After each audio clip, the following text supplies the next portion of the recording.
It's weird that they don't have plugs right in the Check. Is that good volume for the mics?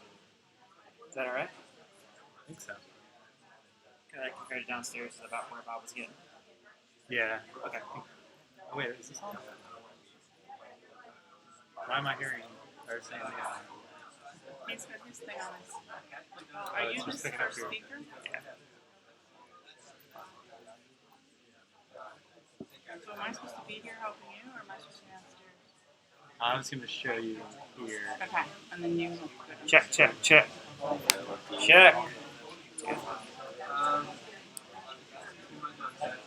Got it set up through this guy. That should be right. And how many, Jeff?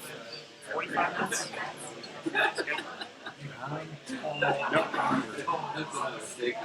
Is this camera on? Or is this mic on? Actually, I guess you'd have to step away for a little bit. Just to see if the sound is... No, it seems to be picking up fine. Still picking up your sound.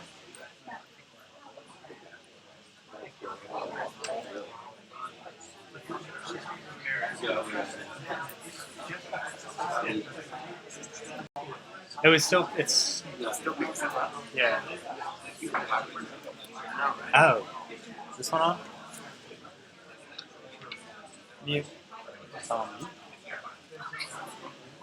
Do you start recording maybe? Can we hear now? What about the front mics with all the ambient noise? Would it be picking that up? I'm confused though. Okay. C Media headphones, is that right? Yeah. Mixer.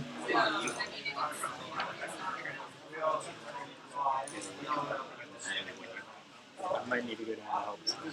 Oh yeah. Same, just trying to open up the lower thirds. Alright, if I run down real quick. Just have you grab. Yeah, we don't need it. I'll just tell them not to use that for now. Yeah. Just do it.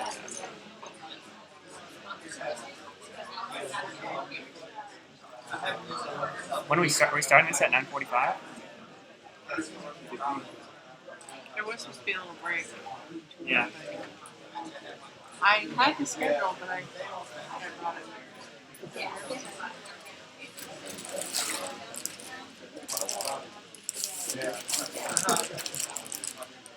Let me go down there. Help them. Okay. So we're going with the Oh, 9:40? You're late. Oh, okay. So we're supposed to. No, is it? Is that camera on mic? Yeah, but it's only using the one in there. It'll just have to do it. So we'll have to be pretty quiet. Is there any way to know what is actually being heard? There's no way. That's what we're trying to figure out. Yeah. So I don't know. Oh, we're live now. If you guys talk, I can go listen to it. Go into like the. I'm perfectly willing to be completely silent.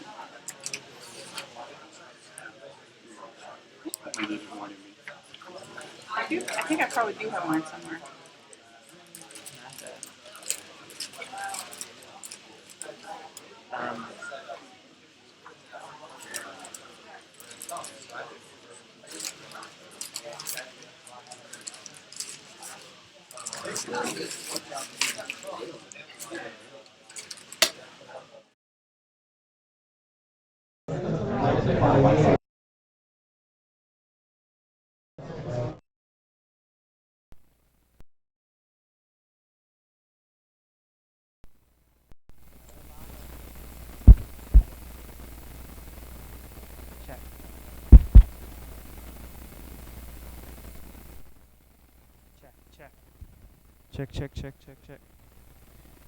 Check.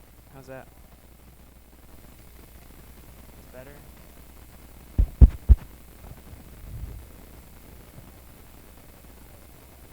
So I just muted like everything else that's coming in, but still something is wanting to come through.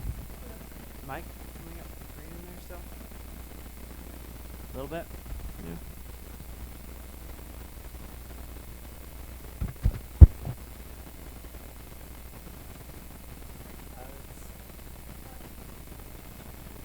it's me. Okay, so.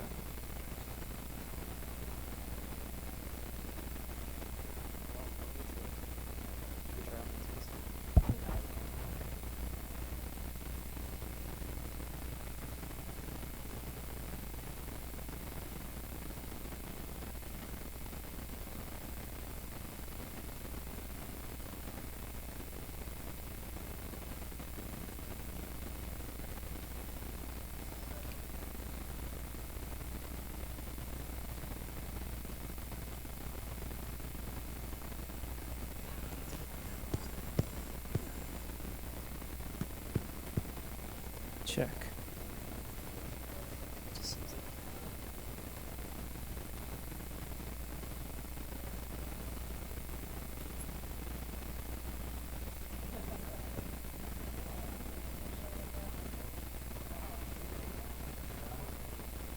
what's up, Sue?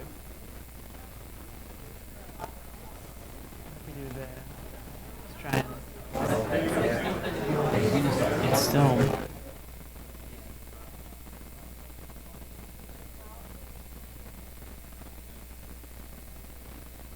Do you just want to switch it?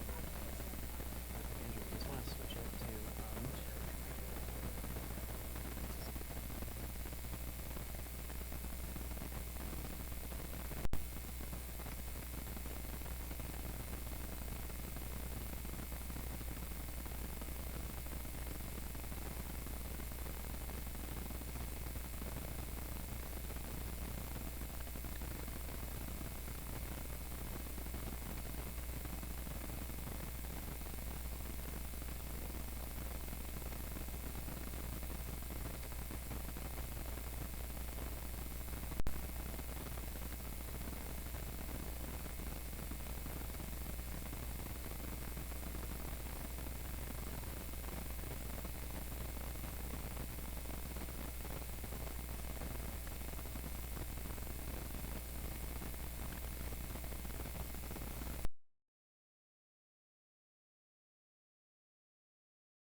Alright. Alright, sorry for the delay, guys. We're having a bit of some audio troubles. Hopefully y'all can hear me. I think we should be alright. It's a pretty small room, not too bad. I hope you guys all enjoyed Bob's session this morning. Obviously, there's a lot of fun, exciting stuff going on at RunSignUp right now. And we're working on building a lot of fun tools for you guys to use to make your events better. And so that hopefully you guys can get more races, produce more events, and it's easier for you. So a big part of that is us building out this suite of race day utilities that we've been putting together over the past few months. And we have 3 different ones that we're focusing on right now, and that's the Race Day Sign-Up app, which was just released, the Race Day Check-In app, and the Race Day Results app. So this is supposed to cover your whole race day experience for your athletes, to make sign-up, to make check-in and results viewing easy and simple for both you guys and the participants.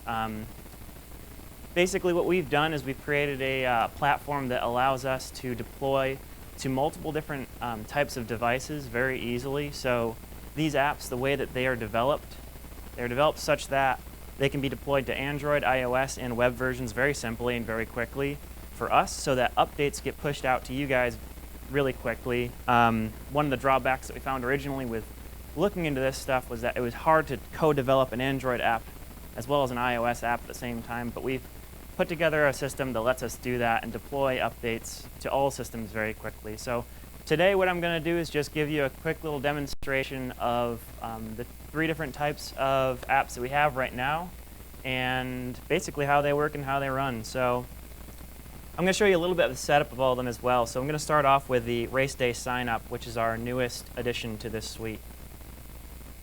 So obviously we all know we've been there on race day. We know how hectic it can be during registration and how things can change in a matter of seconds or minutes if a computer goes down or something like that happens. What we want to do is allow race directors to use any devices that they have to be able to collect registrations and make it easy. So whether you've got a phone or an iPad or a computer, we're going to be able to have a kiosk app that'll work for you. And keep in mind, these are meant to be used on-site from the race director standpoint. They're not necessarily participant-side apps. They're not something that you're going to be distributing to participants. They're going to be something that you set up in a kiosk so that users can come up and register for your race on-site. So we also have a couple of other versions of our registration website that can be adapted and used for devices, like our kiosk mode registration, our expo mode registration, and our bib exchange kiosk. Today I'm really going to focus on the race day registration app. So this is really cool. Like I said, it's a native Apple and Android app, which means that it runs fast, it runs quickly. It's not something that's being adapted to and wrenched in to fit into the hardware. It works natively on all of the devices, so it runs very quickly. We have just released a beta of this application. So if you guys want to go and try it out right now, if you have an iPhone or an Android device, go up and look up race day registration, or race day sign up, excuse me, and you'll be able to find it and download it. And you can actually, if you want to, if you have a race enabled right now, you can go into your dashboard, enable sign up for that race that you're working on, and you can test it out. Basically what you'll need to do is you need to set up a password, and this will basically lock out the app from being used by anyone other than who has the password. So what you would normally do is the process would be is you would go into your dashboard back end, set up your password, send it out to your volunteers or whoever is going to be working at your event with a link to the App Store and to the Google Play Store. Say, hey, go and download this. If you have a device, bring it along. I think it works really well if you have volunteers who have devices already and they know how to use them, if they can just bring theirs along. We now have it with a credit card swiper. I don't think I have any up here with me right now, but we have actually we've invested in credit card swipers that have our encryption built into them. So what that means is that in order for us as a company to be secure and compliant with PCI standards, we make sure that when you swipe a card into your iPad, your credit card never gets, you don't get the number in the credit card or in the iPad ever. Basically what it does is it encodes it into our special key at RunSignUp that only RunSignUp can decode on our servers. So you never have to worry about participants being worried that their credit cards are going to be stolen because they're being plugged into an iPad. So some other applications will actually not decode your credit card numbers until it's in the iPad itself, which can be obviously very dangerous. So our system, we made sure that we put money down, and we were spending about $50 a credit card scanner to make sure that we had our really good encryption built into them. So you can be assured that security is our #1 priority with this. Right now, we're working on an offline auto sync mode. Currently, in the beta version, it does not work offline, but we're going to be working on getting that, so that the idea would be you can run through registrations, and if you lose internet connection for a little bit, they'll queue up in the background. And then once you get that internet access once again, it's going to push up all of those registrations, and there will be obviously some risk there. If someone comes in and their credit card gets denied, we're not going to know right away, because we need internet connection to know whether or not a card is denied. So there's going to be a little bit of trust for you guys, but in my experience, most people don't show up to a race with bad credit cards and just go and scan it, or they show up with a hotel card and try and scan that. We have a lot of different options in terms of what you can have available for registration, and you can create and save presets from your dashboard. And I can show you guys really quick here what I'm talking about.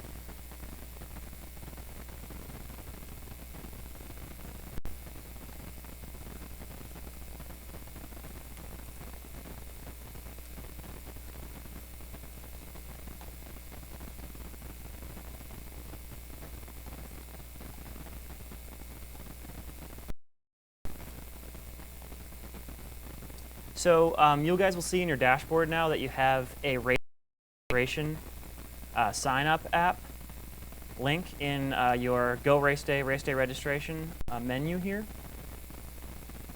So all you have to do is enable the sign-up app, and what I'm going to do is set the password for all lowercase Philadelphia.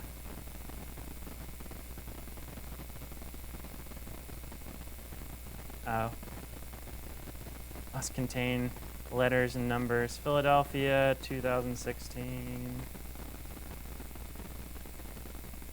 There we go. So this app settings down here lets us define some settings. We have some default ones that I've created before. I'm going to add a new one. Call it on-site reg. So we have all these different options. You can require registrants to set up an account by setting up a password, or not require that. That's up to you whether or not you want to make, if you need to sync into users' profiles, you want to have this as a requirement so that they log into their existing accounts. Because we can do things in terms of verification, like if they are on a club and they have a club membership linked to their RunSignUp profile, and they want to get that discount, you do want them to log in. If you don't care and you just want it to be faster, you can uncheck this so that users can just fly through registration and get it. This is coming soon, the allow registrations even when there is no internet connection. You can check this to allow registrants to pay with cash. That obviously understands that after they come in, register, they go over to the check-in station or another area and pay you guys cash or check. You guys handle that. We don't care. You can allow registrants to clear registrations within 15 minutes. And what this will do is it will show a button on the end of the registration at the confirmation page. So if people mess up, or if they show up to race for some reason, register, and then realize they don't want to do it, they can click cancel. So you can turn that on and turn that off. That's up to you. We have the option to skip fields. So if you want to make registration even faster, you can skip your country, zip code, phone number, street address. So most of the time, this is what I would like if I were timing a race. Gender, date of birth, state, city. So then you can also additionally hide those fields so that it makes it look even cleaner. There's also a bunch of different steps in here.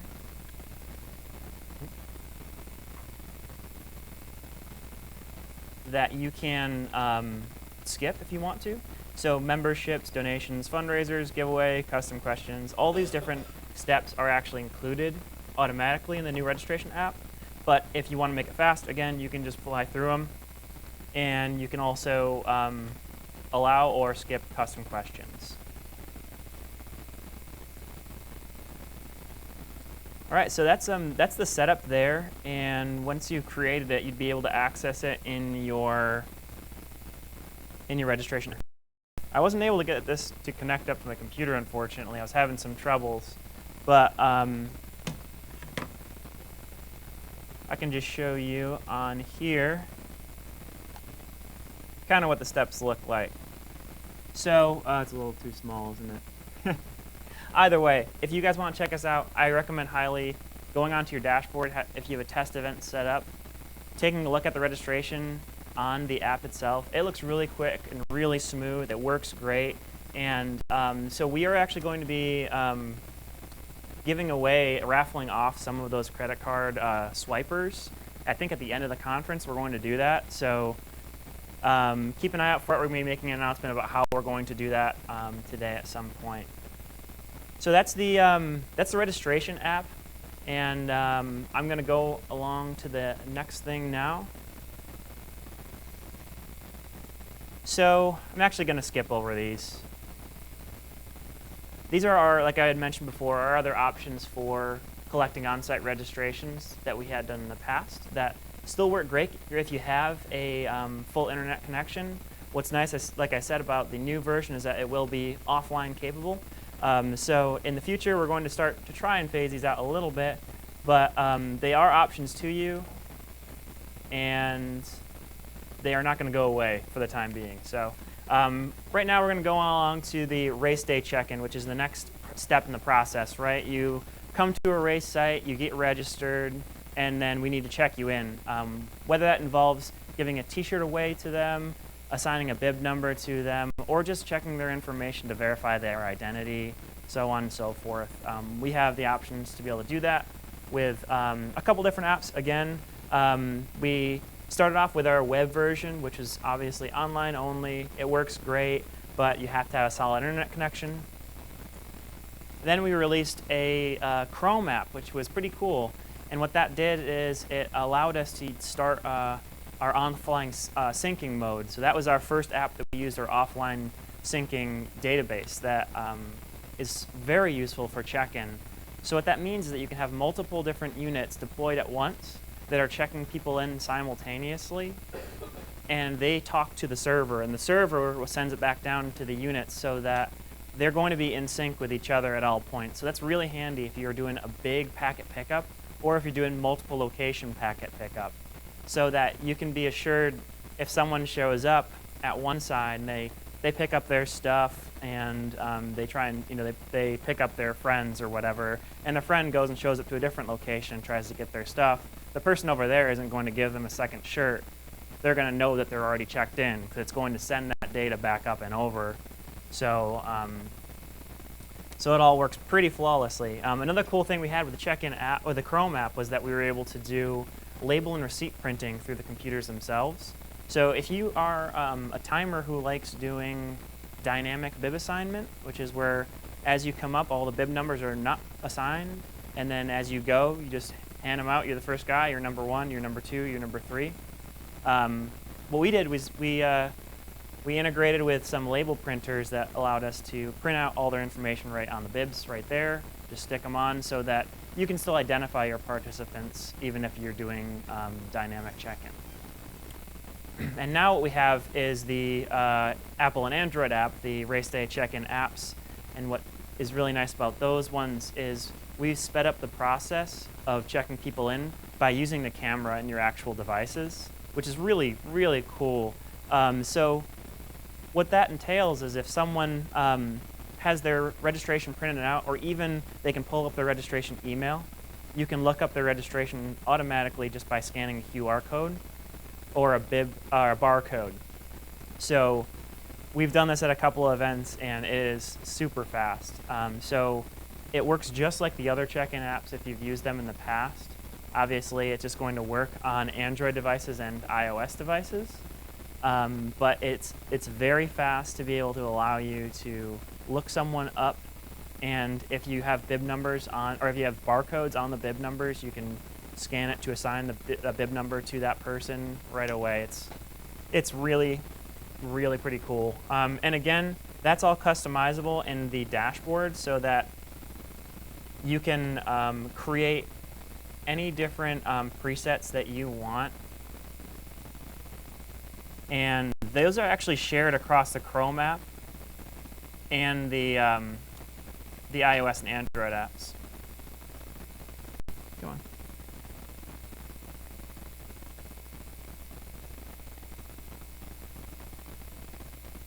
So for these check-in apps, you do have to say when it's enabled and disabled. So usually you just set a period for the pack pickup itself when that's happening.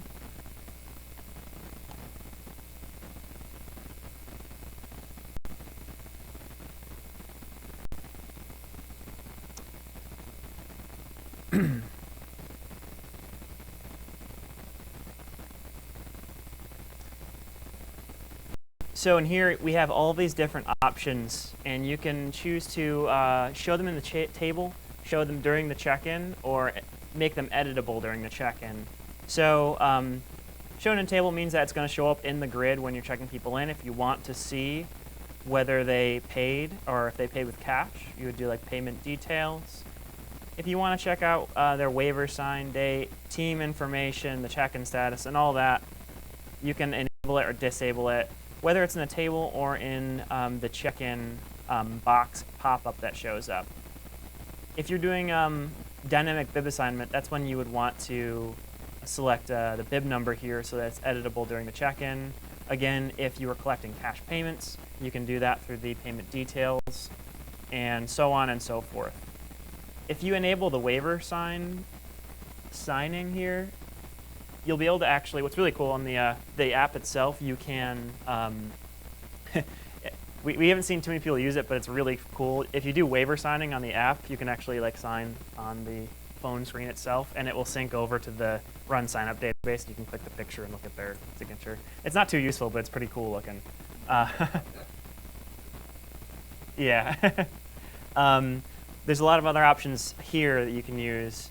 So automatically clearing a search when someone's checked in, hiding imported registrations, hiding checked in participants, searching by team name, searching linked participants, and all these others.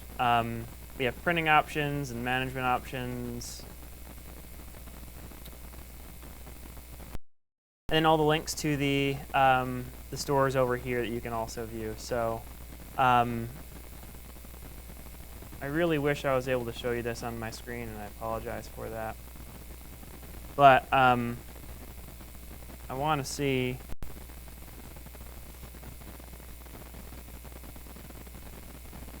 I can at least pull it up here.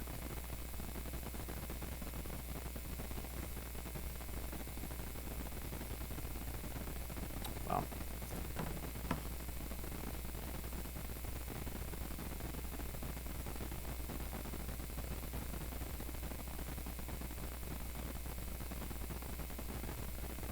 That's all right.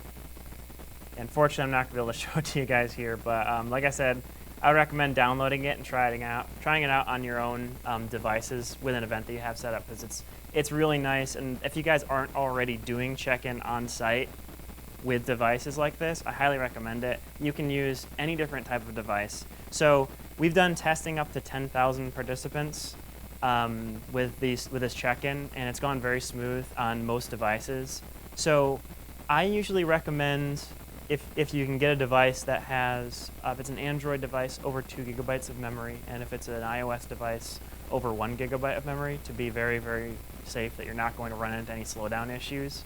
The way that this system works is it has to download all the participant data in the start, and then after that it can be really quick. But in order to load that all into memory, it has to have a good size RAM. So I do recommend something over 2 gigabytes for Android and 1 gigabyte for iOS. But for smaller events, it could work almost on any kind of device that you have. I've seen people running them on cheap $50 Amazon laptops, and it's worked pretty well. So, but it's really cool to be able to bring to a race site a whole suite of different apps and tablets and phones. And I actually prefer for the check-in app itself to do it on my mobile phone.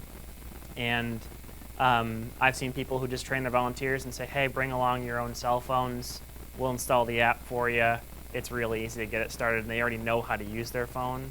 So it works really, really nice for that.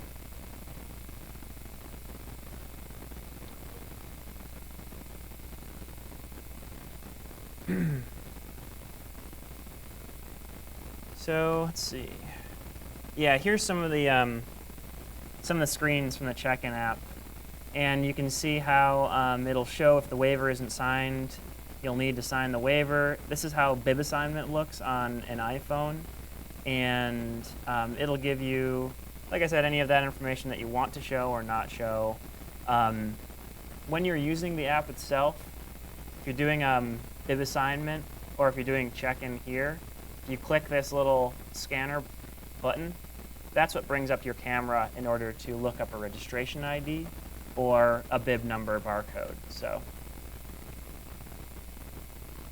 that's the check-in app.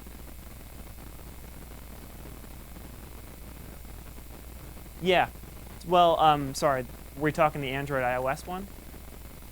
No, that one is the same that we've had. So that one hasn't been updated in too long, and not very long. So that's that one we've had for a little bit now. But the same one. It has been updated, I'm sure, since you were messing with it earlier, I remember. But yeah, did anyone else have any questions? I don't want to keep talking here.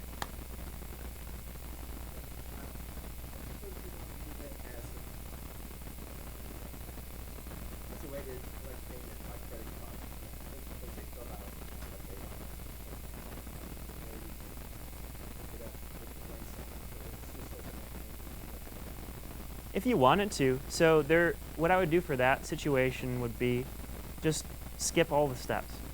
And you can skip all the fields and just collect payment. Yeah. Yeah, the dongle. Yep.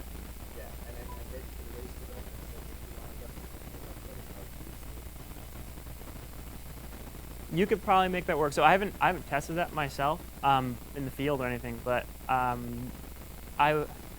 you could make that run pretty quick just by skipping steps and skipping over fields. So you would still have to like start the registration and agree to the waiver and things like that and skip through. Yeah. Right. Right. That would be possible.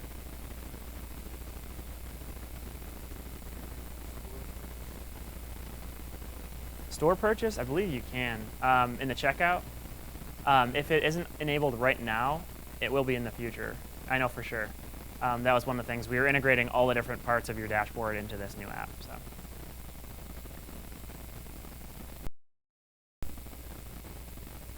It should be, which one are you looking for? It should be race day check-in, or if you just look up RunSignUp, you should be able to find all three.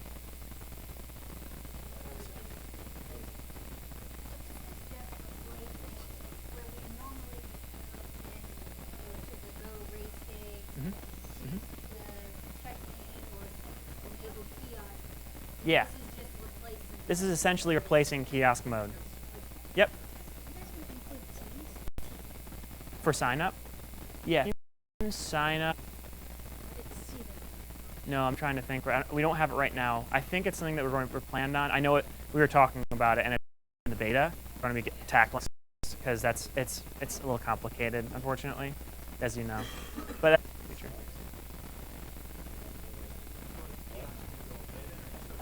they're still going to be we're not going to get rid of them. They're still good technology, and I think they still have good use cases. We don't want to get rid of them because I think some people are used to using them, and that's fine. I just think that these guys running on the apps on devices like tablets or iPhones, it's going to be the future. Yeah, well, we can do the same thing with the apps, obviously, because we have a results app, too.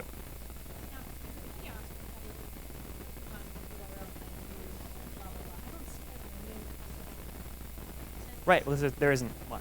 So what you do is you go to your app, and you can search through the that are currently available. So it's usually pretty small, and it's within your area.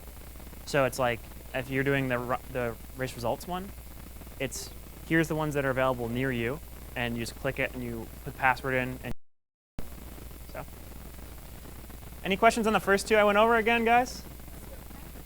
Yeah. Volunteer brings access to all the data. So they don't have full access to the data. They only have access to the data that is presented to them. They don't have the full, the way that our API works is we only bring out the fields that we need and require. So if you're concerned about collecting date of birth, you don't need to do that. That's okay. And so on and so forth. You can choose to limit the view if you need to.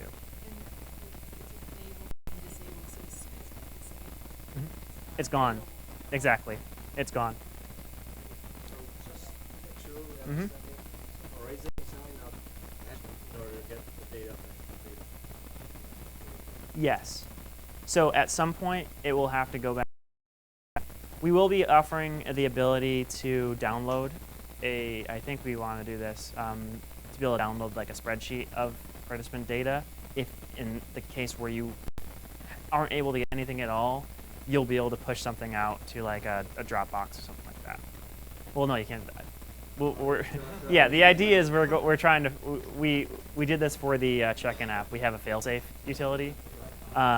So we will be able to, and like I said, we haven't done the offline version of the sign-up app yet, so we're still, once we get there, we'll figure it As out. far as the kiosk, Yeah. I understand the kiosk does not require Yeah, yeah, because I can log into my own one. you can, yeah. Yeah. So it will, the sign-up app right now, we should have a web version out in a month or so. We're working on it right now. Development that we've been doing is that it's easily deployable into multiple ones. The issue with the sign-up app is that we've been building it around the credit card swiper that works with your microphone.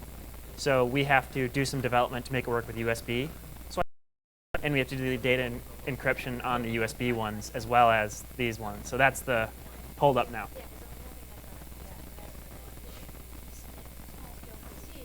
That's why we're doing, yeah, that's why we're trying to make it work on everything, because everyone has different stuff. Yep. Steph.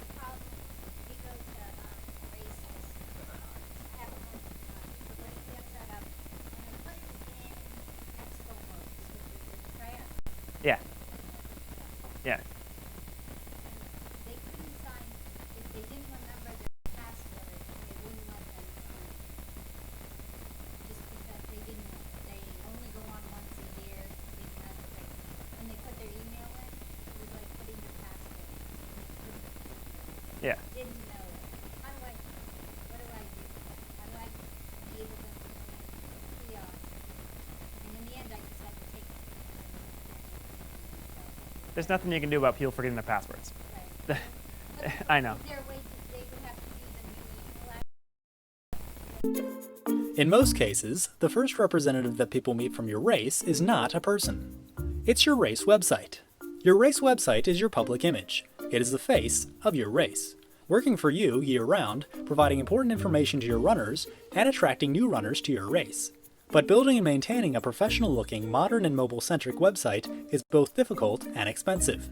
Since most races cannot afford a personal website, or they do not have the time or technical capability to build one on their own, RunSignUp decided to provide this service to all races for free. So why is a designated race website from RunSignUp important? It gives you maximum visibility, you can have centralized information, you're given flexibility through customization, and RunSignUp's free websites are mobile-friendly. If you post your race online as part of another site, such as a school or community website, then you lower your ability to highlight your brand and sponsors. With a free race website on RunSignUp, your race is front and center. With built-in search engine optimization for Google and automatic inclusion in RunSignUp race calendars, we ensure that runners find your site. And as always, there are no advertisements on RunSignUp, unlike other sites, so visitors to your RunSignUp website will not be distracted to click on over to another race's or product's website. Instead of scattering race information across several sites, all of the specifics of your race, such as packet pickup instructions, parking information, course maps, award details, and other useful topics that are not registration specific, can be found in one place, making it quick and easy for runners to find the answers to their questions. Plus, your runners can contact you directly for any additional information right on your race website. You can highlight the things that are important for your race by creating your own custom pages and sections such as donations, results, frequently asked questions,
So he was just more like a middle ground. Franz, there's the other one downstairs. Looks like Yeah. Brian just want to make sure you get up here for this one. He just help somebody. Do you want me to make an announcement that like this room's gonna be like legit basic and next? Because I don't know if some people know. I don't want to until they see it. Yeah. Yeah, sure. It seems like the only mic now is my laptop mic. Yeah, I noticed. Okay. I was trying to keep it down while I was talking to Sue.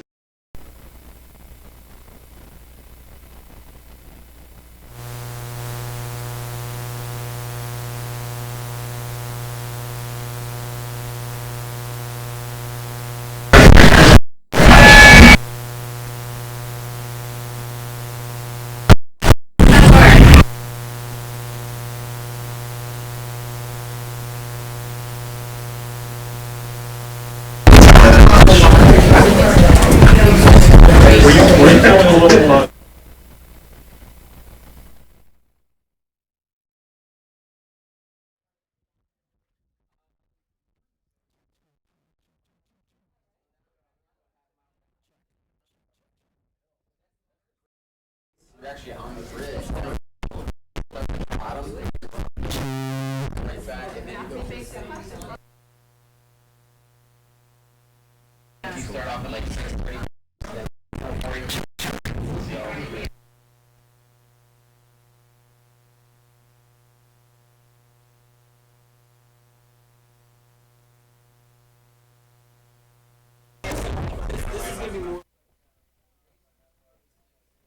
Set up. Race game.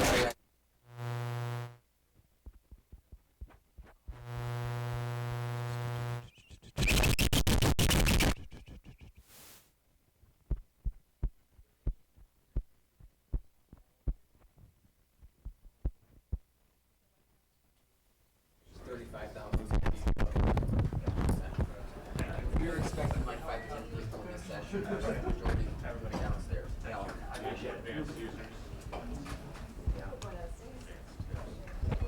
Yeah, I would say get out of here. We passed the test.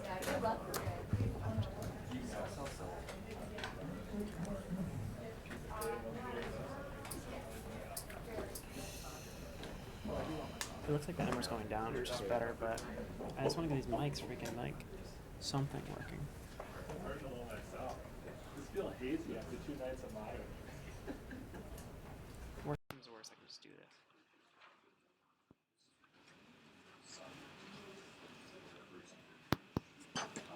Edit this up so I look smart. Said edit this up so I look smart. Oh, this is again.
I'm just gonna put this in there.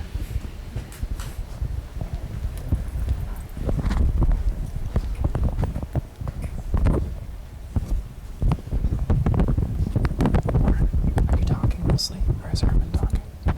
We're all kind of talking. I'm just gonna set it up here. How'd you guess I'd be the talker? Hey, I just want to show you. I got this. I got this. I also got this. Yep. And then, so I'm going to talk up until here. And then I'll click into our example. Okay? Okay. The one I made. Yeah, perfect. Did we let everybody know that if they've probably created more than like 5 races, they might want to Yeah. be downstairs? Yeah. Hi everyone. Just wanted to give you guys a heads up. This class in particular is for new users. Maybe people that aren't on RunSignUp yet, or only have 1 or 2 races, or are wanting the bare bones, just the race wizard.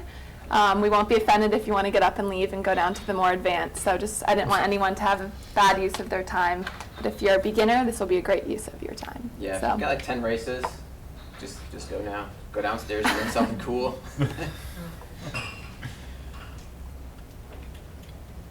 Alright, that was it. You guys are staying your stuff.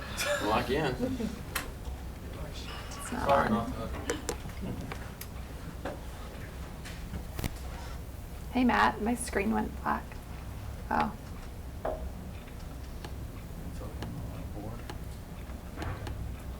Check notifications. Your husband's now like, hey, what are you doing? Showing up on your screen. That's exactly me in the demo once. Baby, what are you doing? This isn't on. Not sure. You can't see it on our screen. You can see it over there. Nothing. Nothing there. Oh, this is moved Go back. back to the space. Oh, you're off screen. There you go. Oh, you have it set up as a Yeah, that's what double it is. monitor. Oh, that's why. That's it. Rookie. Let me see. Okay. It's gonna be bigger. And the PowerPoint should be down here. This is where those buttons will lie. So when we click down to the race wizard, which is what we will be going over today, these are kind of the 7 main steps in your race wizard. Highly recommend when you start creating your race, you start exactly with step 1, and actually our system won't really allow you to continue on without setting up at least the basics of each step. But we have basic info, events, registration, giveaways, which are your t-shirts or any type of other giveaway, but t-shirts are the most popular. Your race page, which we will talk about customizing later. Payment setup, and more, which is more miscellaneous features. So we figured it'd be best if we set up like an actual test demo race for you guys to see in real time rather than talking through each step. So I'll pull that up here.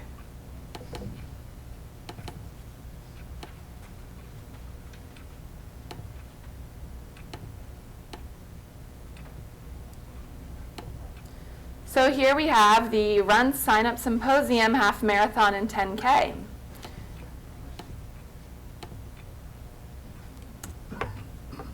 My goodness, nothing's going right here.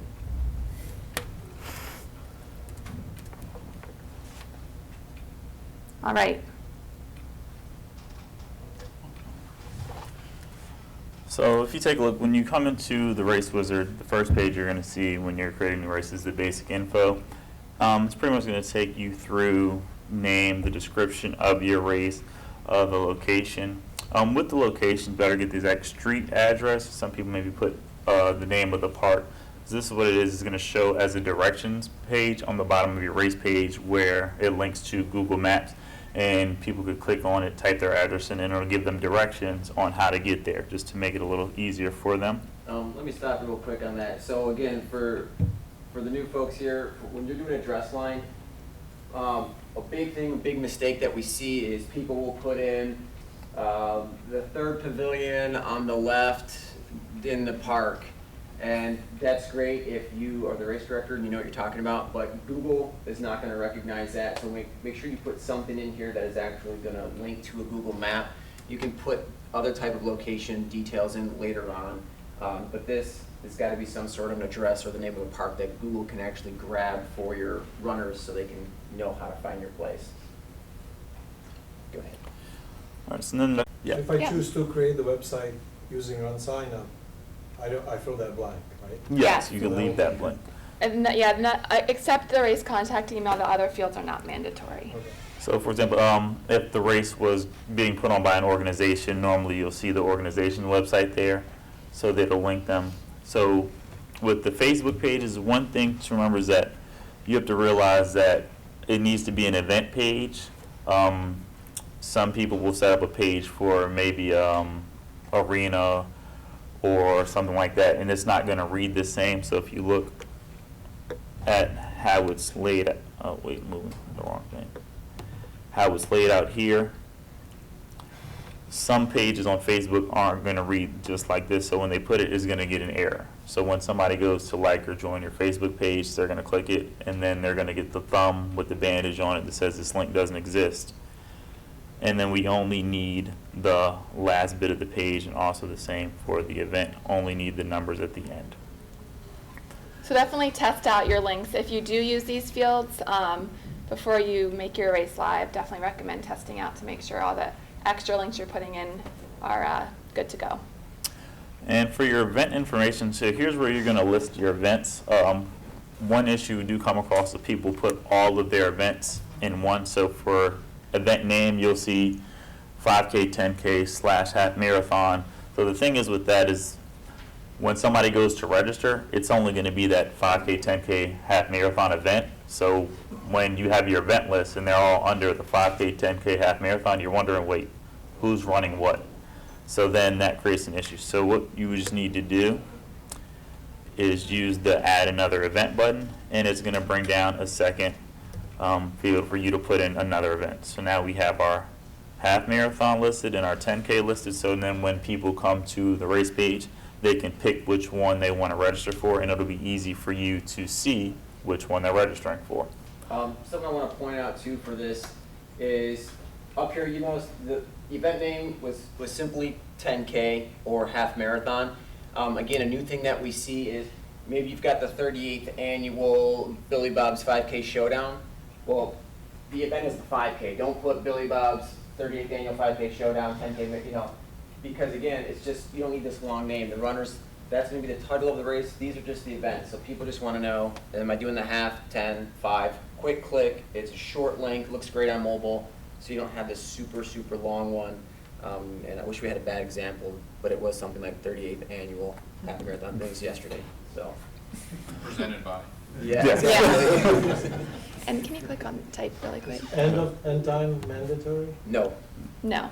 Yeah, most of the time you don't need an end time. Another thing to point out are the different types. We do have, if you scroll all the way to the bottom, it's in the middle. Virtual race right here. A lot of people do ask if you have a virtual race component to your race. We do have the type, so you don't have to click other. But this is just so users can search for the event easier and more Is that other a fill-in, or does it just say other? I mean, you fill Other. in what- Yeah. If you do see a category that you think we're missing, let us know. But our list is getting pretty long, so I would think most of the events As we go. fall under that. And real There's a lot quick, of one-time stuff that we do, like stair races, and we've done skate races, and all sorts of things popping up. other. Other, yeah. Does anybody have? Fill-in would be nice. Was stair See, climb in there? Excuse me? Stair climb, was that in there? No. No. Does anybody have waves, like obstacle course waves, heats, waves? No? Yeah? Okay. 10 a.m. Each event, list the events as 10 a.m., 10:20 a.m., etc. And then the event grouping we can talk about later on. It's more advanced, but you'll have one nice drop-down menu with all your time waves, and then we can cap them and advanced stuff. Okay. So the next is the processing fees. So we have 3 different ways. The registrant can pay, which it'll just be added on to what they pay. It'll come out of the charge. So if your race is $20, the participant will pay $20, and the race will get the $17.50 out of that. And then half and half, if it's $20, person pays $21.25, then the race we take $21.25 from the race. If you have a timer, you can put your timer information in, and what this is just going to do is going to give your timer access to go in and get the participant list so they can do the bibs and get everything set for them. And then you would agree to the contract, basically just saying that you're not going to steal our technologies and use it for your own benefit. This little button here is for draft mode. So if you click it, save, it's going to put your race in draft mode, which means that only you're going to be able to see it, so you're able to make changes, make tests before you go live, just to make sure everything is how you want it. You can always take a race out of draft mode, play around with it, put it back into draft mode. So maybe you got some coworkers or friends or family say, hey, can you register for the event? Just let me know what you think, and then put it in draft mode after they're done. No problem. By clicking or unclicking that box. Yep, that's all you do. Just click it, hit save, unclick it, hit save. That's all you do. Another thing to come across is that once your race is live, you can make changes to it. So once you go live, it's not set in stone. You don't need to delete your whole race if you make a mistake. You can just go back and fix a typo that you see or make any changes that you do need to see. But with that, also make sure, say you decide you want to change the start time and you have participants already registered, or any information that will affect your already registered participants, make sure you definitely communicate that out instead of just changing it in the system, because they won't know to go back and check it out. So. All right, so then the second step of the race is the events. So it's the same event information from the basic info page. It just gives you a little bit more information you can add in. So you can set a distance. So we have a few different ones you can do. If it's a volunteer event, what it's going to do is give you a warning, let you know that you're not going to be able to change the price on the next page because it's a free event. And then you can add additional race information if you did have any. If you had a certain date where you wanted the age to be calculated by, you can also enter that in here. Additional event information, keep this to bare minimum. I've seen some people copy and paste their entire race description in here, and it makes for an event page like this long. This is, basic stuff like, hey, the 5K start is over here, and the 10K start is over there. So if you're just something very specific to this one event, do it in here, keep it to a minimum. Again, no paragraphs and stuff like that. We got other custom sections for that later on.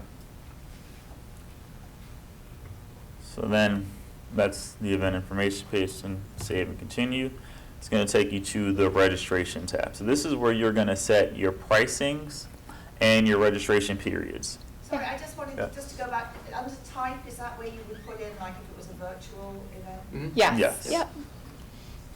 So with you have multiple events, so if you're going to have the same date ranges, so you notice it's 1, 2, have those in the price increase, what we can do, so you don't have to go through and do it for each and every one event, you can modify multiple, and we would just select both of our events, and see we already have the date ranges put in, so then if we needed to add another period, it would copy to both.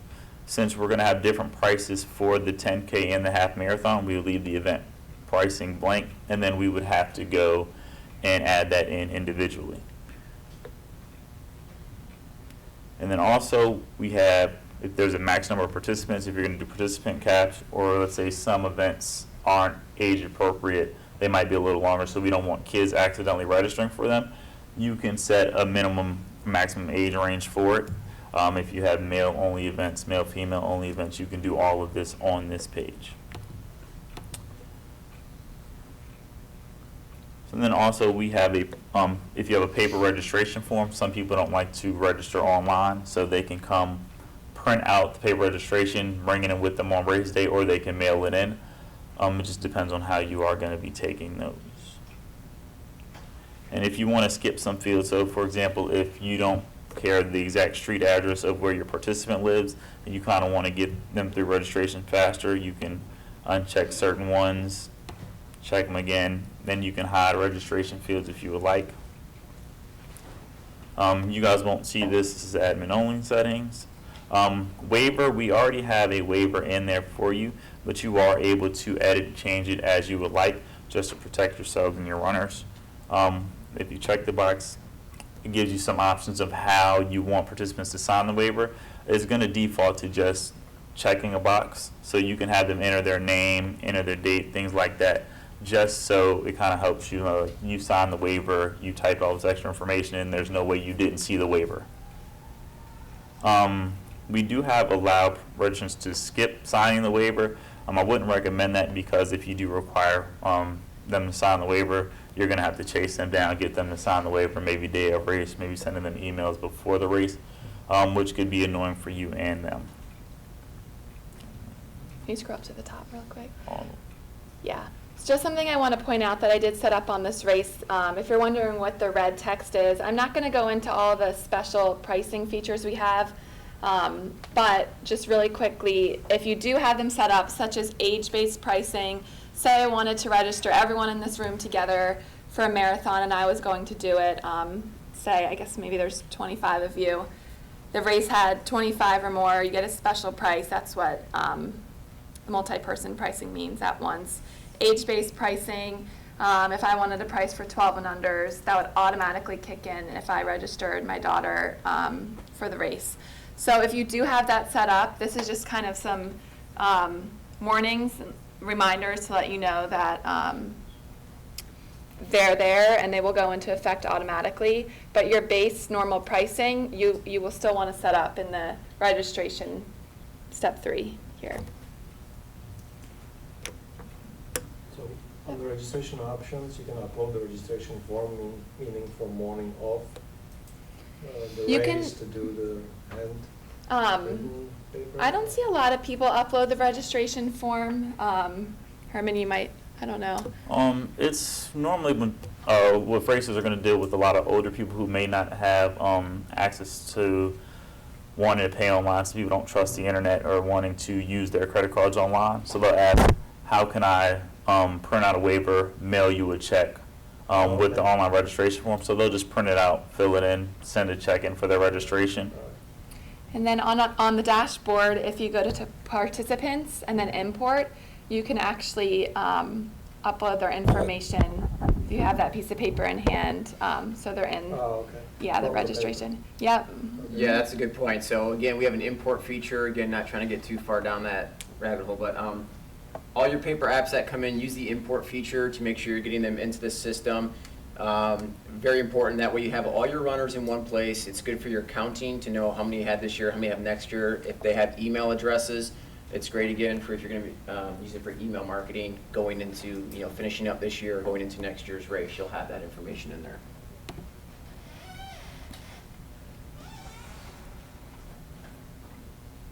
So this is the giveaway tab. So if you're giving away t-shirts, water bottles, mugs, things like that, if you're going to have multiple options of them, you're able to set that up here. So for our half marathon, we have our t-shirt, and I love Philadelphia. As of right now, we have a cutoff date set to August 1st. So after August 1st, it's not going to ask participants for their shirt sizes, because we're going to need that week or so to get ready to get our t-shirt guy to print them out, get the sizes together so we can have them on race day for our participants. Just as a heads up, so if you are going to do a firm cutoff and you're not ordering any extra shirts, that's a good date to put in there. If you're going to take your current numbers and then you've got to put your order in for shirts 3 weeks out, but you're going to do maybe like a 10% overages, you can not put a date there. That way you can still collect information, so you can at least get shirts to people. If you ordered extras for the overages. We've had some people put dates in there, 3 weeks before, and then they get to race day, and like, I have 3 weeks of no information on this stuff. So just to be clear on that. So then we have our sizes. So we're going to default to small, medium, large, extra large. So you're able to add more sizes by selecting the add giveaway option, and you would just type in the size like we did double XL. If you have triple XL, you can also do that. So there's an extra price option. So sometimes when you get to double X, it's more material, so it costs more. So we have the $3 price increase on there. This last column that you see is just standard size fit. It kind of just describes how the shirt's going to fit. So for our small, it's going to be a unisex male small, and it's going to fit like a female's medium. If you needed to delete a size, you could just click the X, and it's going to take it away. You can move them up and down to order them how you would like. Never change the names of these fields. That's why we give you the option to move them up and down. This field, if you've already had runners register, and then you change, for whatever reason, you change triple or double X to triple X, anybody who has chosen double X is now going to be a triple X because you changed the data name of this field. So that's why you would either use the arrows if you're trying to just reorder things, or add giveaway options. So just use a little caution here. Again, it only gets serious if people have already registered for the race. It's fine when you're setting up the race initially. And one other thing to do is, like for my race, I'll do add a giveaway option, and I'll do no shirt, and I actually give a $5 discount. So you can put -$5 if anybody chooses no shirt. I do that for when I run out of t-shirts.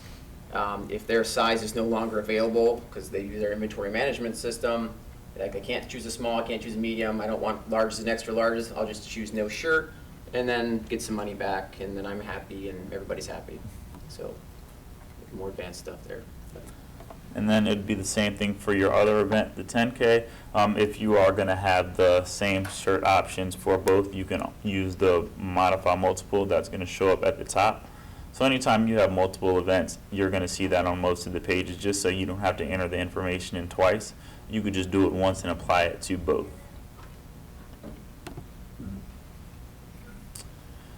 And the fifth step is going to be the Your Page option. So it's going to allow you to customize your race page by adding custom sections.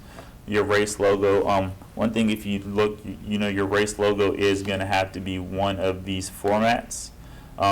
Sometimes you get people trying to upload PDFs and wonder why it's not working. It's probably because it's not the correct format. If you wanted to change your logo, you're able to do that. If you decided that you don't like how your logo looks, you can remove it. Then we have our banner. Our banner, it has to be 1200 by 400 exactly. Even if it's 1 pixel off, it's going to give you an error when you're trying to upload it. Again, it's going to have to be one of the image files. There are a few websites that you can resize an image on if you just Google search them. I think one's pixels.com or something like that. Yeah, so two I like to use. If you have a MacBook, I like to just use Preview. You can resize it there, and also Matt Avery in the back gave me the suggestion of PicMonkey, so that's nice too. So they're both free. And if you're still stuck, just email us the image and we can get it hooked up for you. And we already have some. Yep. Oh, yes. Question about the logo. Can you upload more than one logo? No, in this section for your race logo, it's just one. If you, what other types of uses for other images? I mean, are they sponsors? So we have a whole sponsor section where you can upload sponsor websites, the name, and then a picture right next to their, which is on the dashboard. Yep. Does the race logo, can it handle transparency, or does it have to be a solid? Can you have a transparent image? Yes. Yeah. It'll still go on. So then with the race banner, so we already have a few you can select from. So if you take a look. Left's my favorite one. Oh. So if you're not just a running event, we'll have a cycling one. We have one with kids if you're just doing a kids event. So we already do have a few nice images that you can choose from if you didn't want to find your own race banner, things like that. Beach scene. And I think around the holidays too, we'll probably create some others, but you can see last year we did a Halloween, and yeah. Sig word, we'll need some more holiday banners. More holiday banners. so then if you scroll down a little more, you customize your race page a little bit more. So there's the directions section. So if you are going to put your race location as the third left past the big building on the right, you can hide the directions, so when somebody goes to the direction page, they type their address in to get directed to the third building on the right. They're not going to get an error.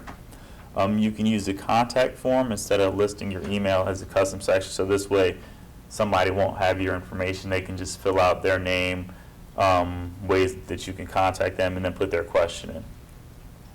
So another few things that you can do is with the event display, this is going to be the table that lists your events on the race page. You can hide the start times. You can list the race date as to be determined. You can hide past events. So let's say you do have an event Saturday and Sunday, and once the Saturday event has passed, you don't want it to show up anymore. You can click hide past event. So on Sunday, if somebody wants to go on in the morning and register before your event, they're only going to see the Sunday event. One quick thing to add, I hate to rush all this because we only have about 10 more minutes, but up here is where you can create your own custom race pages. It's under race page and theme, and we did pull up a couple of our favorite examples just for you to see. So basically you're in the Buffalo Bicycle Classic. You can see the coloring is completely customized to their brand and their logo right here, so it looks like their own page, which is really cool. And all these menu options on the left-hand side, those are all, again, customizable. You can hide them, create new ones. So this is where, if you don't have a website for your race, you can pretty much use RunSignUp to create a web page for your event. It's going to be all mobile responsive and nice, and again, all this stuff is customizable. So again, we recommend using these sidebars so your description's not this long. Break it up if you have to talk about parking, make a custom parking section so it's not just this huge run-on paragraph, which again does not look good on mobile. In this particular race, we won't get into widgets here, but just to show you like the end product, if you did have a website, you definitely wanted to keep up. This is their site. Let me do it. So they actually have the registration widget customized to their coloring, built right on their website, so you wouldn't even know we're on RunSignUp right now, which is pretty cool. So lots of fun customization tools. And he was just talking about custom sections. That is on step 5 of the Race Wizard down here. Add custom section, could do parking, then more information. See, right, yeah, so scroll down real quick. So you fill out your information that you have right here.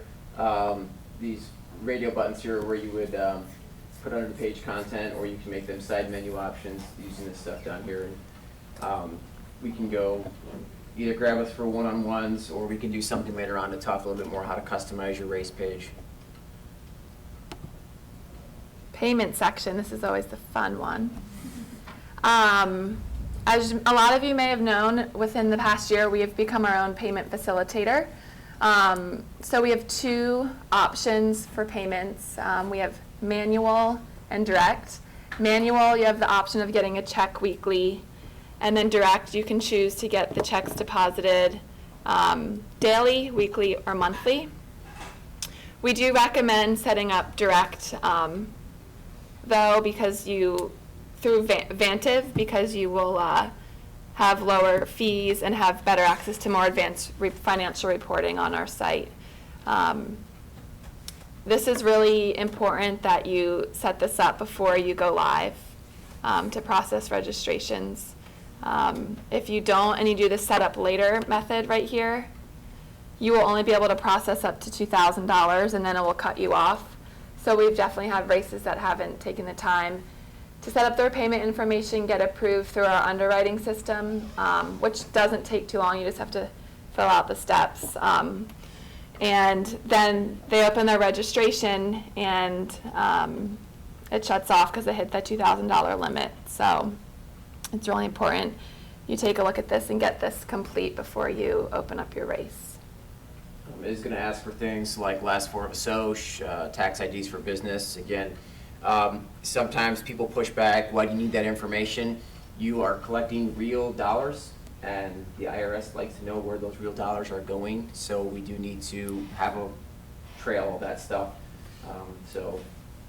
Yeah, unfortunately, fortunately and unfortunately, we implemented this system last year to prevent fraud, and we do have a lot of fraud that actually comes through and tries to set up fake races, so we're doing that to protect our runners. So that's why we ask for a lot of information.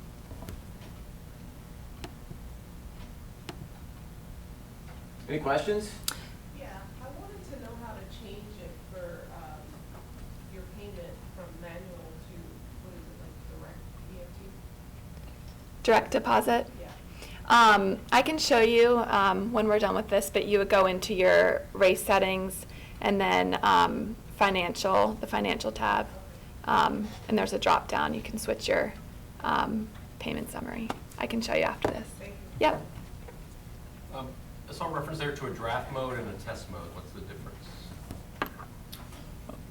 Test mode is with the payments. So if you so let's say you didn't want to set up now and you just wanted to test a few features. So as of right now, since we don't have a payment account set up, if you go click the sign up button, it's going to give you an error that says your payment account has not been set up. So, but if you go into use test mode, save that. And now when we go to sign up, we're going to be able to go through and sign up. So without it in test mode, So it's and a fake registry. You can do like a test. yes, so it's not going to record anything. So you're going to be able to go through everything and make sure your registration is working smoothly and get through a setup, and it's not going to record any of that information. If I set up a site for a race director, which we do a lot, it should be in. We can put it in test mode, and they can go through everything. Yes. Should it be in draft mode at that time? Yeah, until, I would say keep it in draft mode until you're ready for people to come to your site and register. So, Yeah, as an admin, you can override draft mode and still go through a registration. But again, you have to be the admin to do that. But yeah, always, whether you're setting up the races for people or if it is your race, anytime you make changes, please go through and click through the registration steps. You don't have to check out at the end, but click through the registration steps to make sure it looks correct. Make sure you didn't set something up that's not allowing people to finish registration, like extra add-ons or store items or anything like that.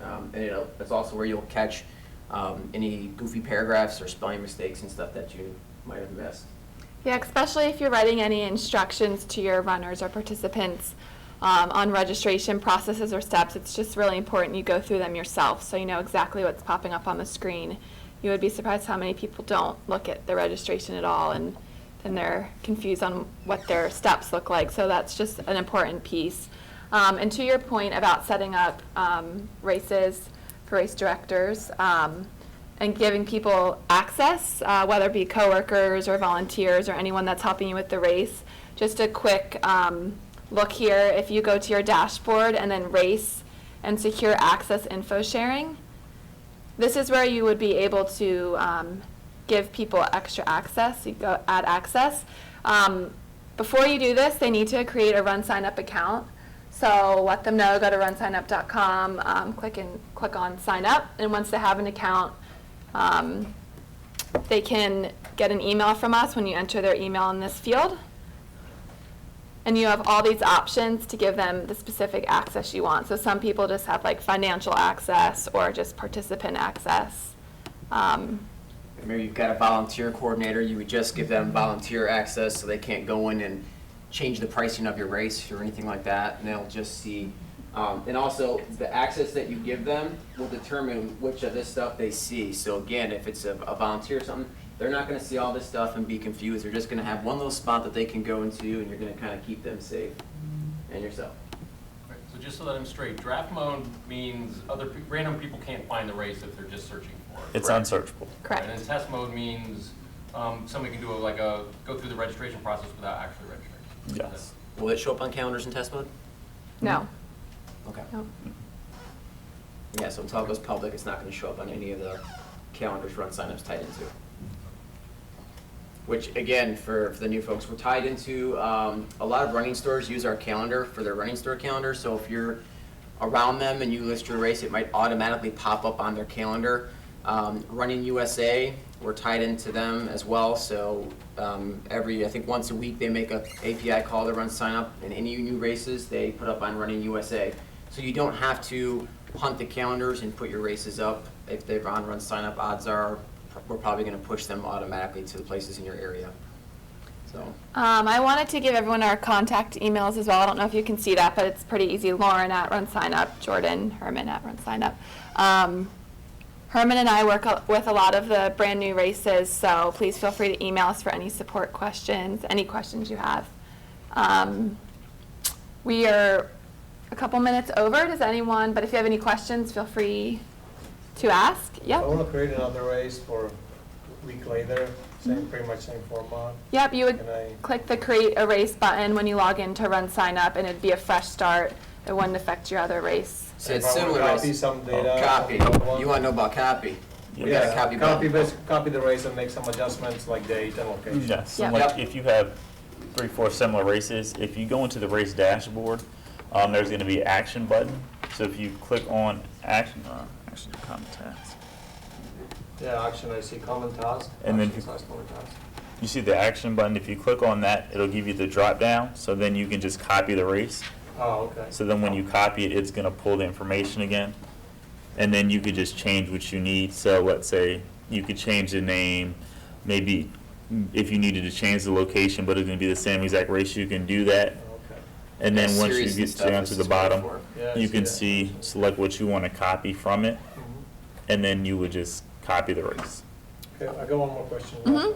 If the race get canceled for whatever reason, how the entry fees and all that gets handled? Is it possible to do reimbursements or? Yes, we are able to do refunds. So if your race does get canceled, just the first thing I would suggest is putting it in draft mode, so this way nobody else is able to find it. So then if you want to decide if you are going to try to offer, you get free entry into the event when we do it, we can hold your registration. But if not, you are able to grant refunds, but you would have to have money in your refund reserve for that. It's a little in-depth. I don't know if we have time for that. But No, that's fine. okay, there's a how-to video on it. So if you go to the RunSignUp homepage and you click the how-to, and then you select how-to for race directors, it'll give you the breakdown, and you can search for the refunds. So it'll give you a walkthrough. Also, this page, on this page, it gives you a YouTube video or a written description on how to do pretty much all of the features on RunSignUp. So if you click on one, it'll be something like you're seeing on the screen now, and it'll walk you through, or it'll be a YouTube video, and it takes you through step by step of what you need to do to be able to do it. So this is a really great resource. We have a search bar here, and we have a search bar in the dashboard. Even RunSignUp employees use the search button too in the dashboard, because we do have so many features, so take advantage of that. You do deferrals? Well, like for- Yes, yep. On the refund, and I might have missed this, if the money is not, if all the money's been transferred to the account, do you have a way to take money back? No. You would have to put it on your credit card. You'd have to, We can't pull from your account. We don't have that. So you would have to add money to your refund reserve. So I guess the best way to probably do it, so if you think you are going to do refunds, you can set aside a certain amount of money that comes in through transactions. So you can maybe set a limit of like $100. So out of the registration, we'll pull $100 and set aside just in case you need to do refunds. So you don't have to add more money back. And then if, let's say, you use $20 of it, that leftover 80 is just going to get sent to you once your race is passed. The reason I was asking is I had an event on a different platform that had a postponement due to weather. It was a mountain bike event, so so most of the money had been transferred over because like at midnight the night before the decision was made, and then you know, a large percentage of people needed wanted to go off the refund, so wanted a refund. So we were able to get through, and then obviously hit that threshold. They were able to pull that money back, like a one-time pullback, because otherwise that means I had to wait then and have more people register, you know, or I guess you could. Yeah, or you just put it in draft mode so nobody else is registering. You Yes. just stop that. But no, we can't No, go. no, no, I needed people to register, so I had funds to get money back to somebody Yeah, else. so you would have to add money from your credit card onto Right. the site to give the refunds. Like we don't have the power to go into your bank account. So we can't do that. Yeah. So yeah, if you're gonna do refunds, 5 times whatever your highest registration fee is. Easy math there. Keep that in there, and you get it paid out anyway when the race is over. So just to be safe. Well, thanks so much. And if you have any questions about your race in particular, grab one of us today or tomorrow and enjoy your day. Thanks. Good job, guys. Lunch is next? Yes, lunch is next, downstairs, where breakfast was. Just a quick question about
And then non-races, so more that are just kind of events that maybe aren't timed.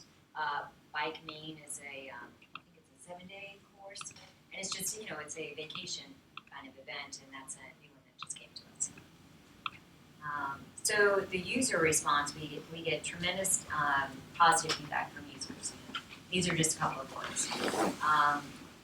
But one of the things I wanted to share is that, we get a lot of users coming to us asking for a race to be loaded in RaceJoy. And we used to just load them in, but now we're asking that events work with us because we'd rather have a certified course from them, and let's all work together and make sure that the course is right and so forth. So we just, encourage you to get ahead of the game and get your races enabled, and then that way you're meeting their requests ahead of time. So how it's done, James will go into Yeah, so a little bit. it's really important to get across kind of the basic understanding of what we're doing. And we're taking the phone and we're turning it into a tracking device. And it's a tracking device that someone's wearing. They don't need to be on the phone, they don't need to have their earbuds in. It's just truly, we're going to track this as a tracking device. In fact, when we first started RaceJoy 4 years ago, we really looked at the different wearables and things that we could use for tracking. And the phone is such a pervasive thing. You look at Running USA, has been doing a lot of research in this area, a lot of surveys. 60% is actually a low number. We've had more independent people actually survey their races. 75% of the people are carrying the phone. A lot of people are just keeping it with them for safety reasons and communications. So enabling that phone now to be a tracking device that we can actually do performance off of and actually provide for a much better experience is really a natural kind of evolution in the industry. And I think one of the key things that we wanted to try to get across in this conference is that the industry is changing. And as timers and also race companies, thinking about how you can merge together traditional timing plus GPS is something to start to really think about and how you're presenting that both in terms of your results and also your race experiences. And that's what RaceJoy is all about, how to bring that GPS data in with what you're doing in a traditional race experience. So, we're very different than other apps. If you use training apps in your own running, you know that those training apps are using GPS technology, they're measuring your steps, and they're saying you've run a mile. Okay?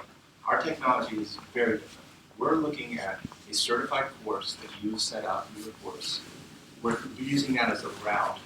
And as they're going through different points that you designate on your map, we're giving out performance information. So the more accurate information you give us in terms of your mile points and your finish, the more accurate the information will be for the participant.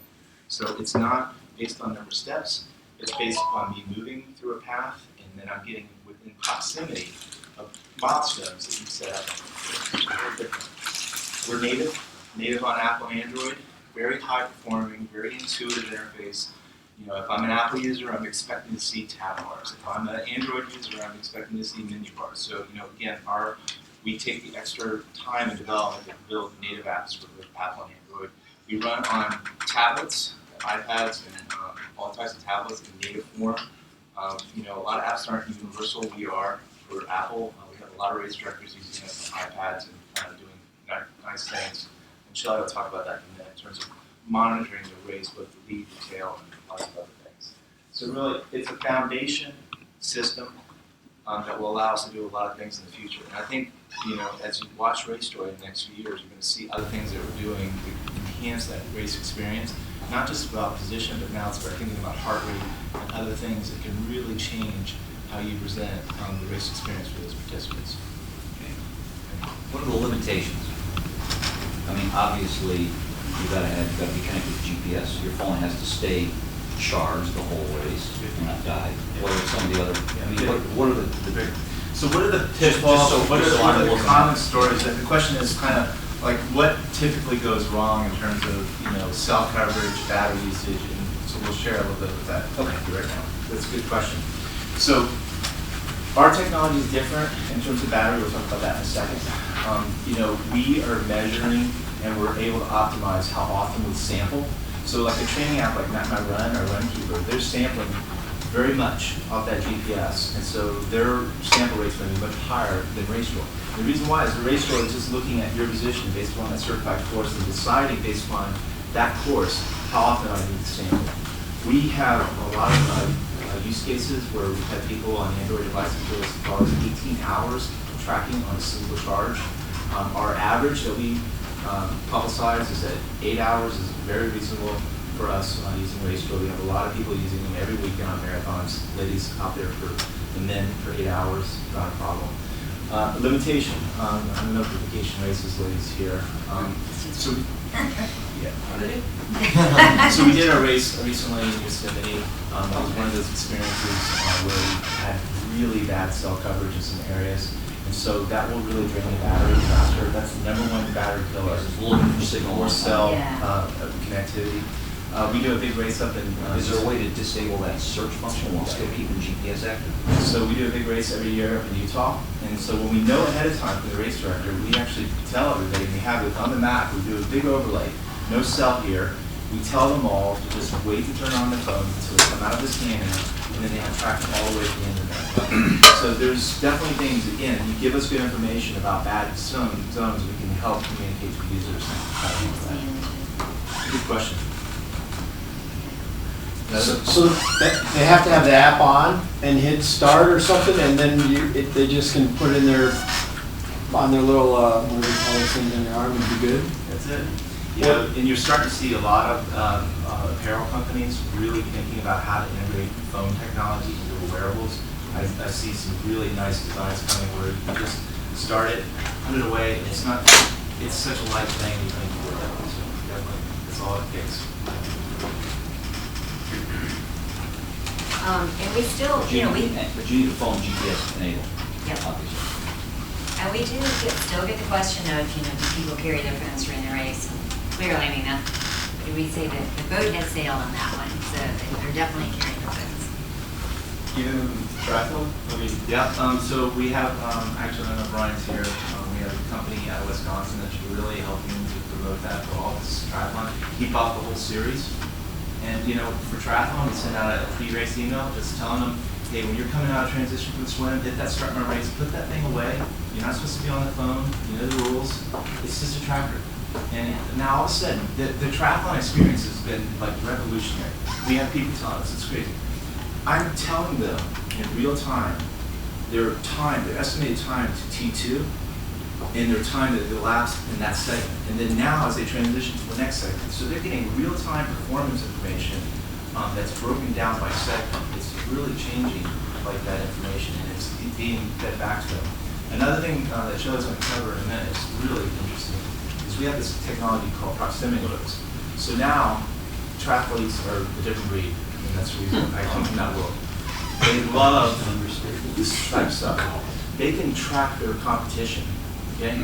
Now, the thing is sounding off the little cowbell alert when their competition, and they know who their competition is within a certain proximity of them, and it goes in and out. And so now they're getting real-time alerts when their competition is in a certain bubble of their distance. So it's really kind of a game changer.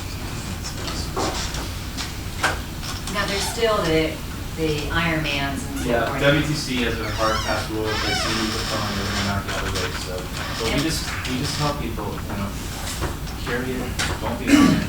It's just advice. And we'll still load some of those in on, we get user requests and they just take a risk with it. Eventually we'll have to go on our own, just like learning with this. For now, it's a smaller travel.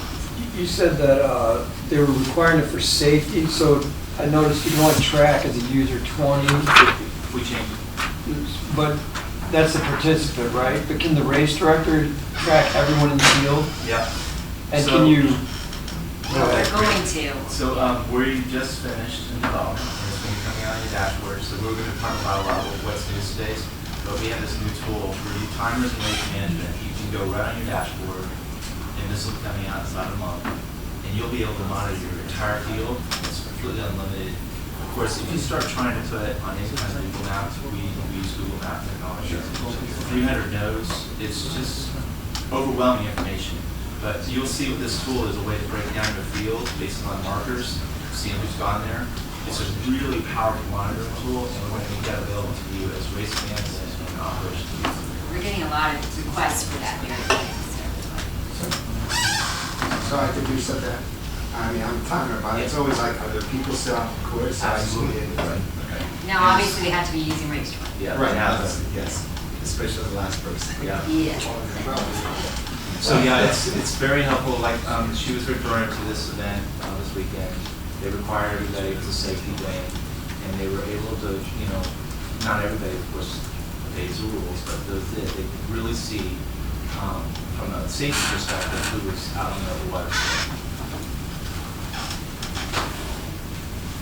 Yeah, but lead biker and their biker can perform, right? So We, now you know exactly. The main race just happened 2 weekends ago. He's been using our technology for a few years. He does that every race. He just sets up a participant. He calls it his head and tail, and he tracks it. And that he knows at any glance. He doesn't even have the operations tool. He knows at a glance where his race is.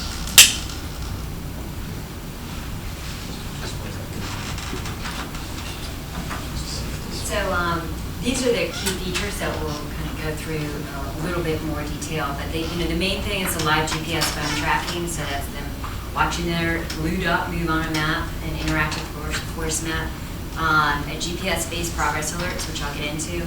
Social media progress posting, so they can post their progress automatically to social media. So it's a great opportunity to get exposure for the race or sponsor. Send a cheer and text a cheer. You know, we just added that as a fun thing, and that is taken off. Everybody just loves to send a cheer. So we'll have thousands of cheers going on race weekend. And then we have 2 new features that we're launching this week at the Symposium, and that is the race news alerts and race managed news alert system, and then the RunSignUp race day results. So those that are using RunSignUp's race day results and then deliver them through RaceJoy. So let's go into it. So this is what it looks like on a course map for the GPS tracking. And again, as James said, we just upped that to now 50 people at a time. And not that we see that often, but you know, we just figured we won't have a limit really. And you know, as I mentioned before, runner tracking is now becoming expected. And it is a way for supporting spectators that are not just at the race site, but those from home. And you know, we see based on, depends on the race, but you'll have a real geographic centric, local centric of spectators, remote spectators tracking people out on the field. But then it also will go throughout the nation and in the world, just depending on the, you know, how big the race is and so forth. The GPS progress alerts, we typically send these out at every mile on the course, and they include you know, performance information, their estimated finish time and pace and so forth. This can be adjusted. So we've had obstacle courses where, you know, they got through some the hay obstacle and so forth, and so they just changed it up. For cycling events, it's pretty much every 5 miles. You know, and the ultras will do 5 or 10 miles out. But each impression moment of these progress alerts are an opportunity for a sponsor to get some recognition. So, you know, depending on the course, these could be thousands of impressions. We've had 40,000, 45,000. You know, so it really just depends on, you know, how, if it's a marathon and how many people you have during the course. This is what it sounds like. You are at mile 8. Total time 1 hour, 14 minutes, and 8 seconds. Average pace 9 minutes, 16 seconds. Estimated finish time 2 hours, 1 minute, and 23 seconds. And again, they can get that for their competitors as well. So, you have a question? Yep. Can you set that so that if they go off the course significantly, then miss a turn and maybe get 200 meters down? That's on the list. You are lost. That's on the list. It's a great question. That would be a great way to say it. You are lost. So the question is, can we detect off course and tell participants they're off course? That's a really great question, and it's actually something that we moved up in development for this next month. We've been having this on our roadmap for a while, but we're just share with you, we see this as a way for us to automate some of the things that we do to let us know when courses are on and off. And so we're moving that up in development. The question that you're asking is, are we going to share that with the participant? Initially not, but we can definitely see that could be used off course. And so that could definitely be something that an evolution. Like, for example, in Berkeley River, that's a long course. If somebody going off, they love to know that they're off. But not, it's currently, like you can I'm supposing you're using like coordinates for every mile marker so that those things ring. If you have one common place that people screw up, no matter how many brick walls you build there. Yeah, so that's another part of our algorithm that already exists. That's important to cover that. When we talk about giving us accurate course information, we're really kind of zeroing in on like how you need to start in mile 1 and finish. Like those intermediate points, you know, if you change something and we miss one, we'll be okay, we'll catch up with the next one. So that's how algorithms work. But you know, again, they'll be missing that in their progress stories. Yes, that would be a good one to have, especially for the trail. Yeah, it's Burning River was actually one last year, and you mentioned that had talked to us about things that they, you know, all night long, right? And then they get lost. I work a lot of events. And then maybe turn back there. Turn right here. So, you know, we do have, you know, obviously, depending on the size of the race, they'll also offer the text alert system and the race time progress alert. So, we have a lot of races that are offering both. So, this is just an example of Flying Pig and Queen Bee, where they offer the race time progress alerts as well as Race Joy's continual live tracking. So, it supplements the official race timing information. It kind of fills in where the timing bands are not present on the course. So it just kind of works together very well. Is there some way to participant? I'm thinking about a novice participant. Is there something that's going to explain to them that hey, GPS is not as accurate? I can see this opening the floodgates to all these participants. Well, this app said I finished in this time, but my official time in the results is this. Why is this wrong? Yeah. So we very carefully cover, and we never do scoring. So it's very important that you understand that we never score a race. We're just providing intermediate progress. And you know, any kind of scoring is always going to come off of a timing system. So, but your point is well taken in terms of those finish alerts versus the scored results. As we roll out the RunSignUp result stuff, we've got to be really careful about that. Because we don't want to create more work with the timer. We know how hard it is to be there. That fire talking to people like their GPS. Yeah. Yeah. I know the Garmin and why do it says I ran a mile more. So, but let me just say one thing about that. It's very different than my Garmin because I'm the forerunner. At Boston this year, I had 2 guys who were in Boston. Qualifiers, fast guys. Their GPS time that we get, again, we're not measuring based on how far I run and what I'm doing. I'm measuring proximity to a point. And I had very good information. We were 35 seconds off of their official mile last time. Sure. Okay. So as long as we have good course information, you're not going to have like those Garmin stories. Like I ran 26.5 miles. What's going on with your course? Your course is wrong, right? You know how those days are, right? And so we're not going to have that. But you will have a difference. There will always be a difference. We're never going to replace timing, RFID technology. This is just a way to kind of round out the experience and you provide for kind of intermediate information so that people have something to go, you know, off of. Now, and Bob's vision is to eventually provide GPS time, chip time, gun time, so that they have see the difference. Right. So, and there will be an education process along with that. But yeah, I mean, we won't have that distance change. So, and also this just shows too that if they have a custom mobile app for their event, that's fine. We encourage them to use both, and RaceJoy will point them to their mobile app, and their mobile app they point to RaceJoy. So it encourages downloads on both sides. So it just runs in the background. Like if somebody's actually the idiot that's FaceTiming on while they're running and all that crap, that doesn't disable this, does it? They can go. They can text, make phone calls. And they take pictures and run their battery down. That's the only downside. But most people they're learning and they understand like what is draining their battery and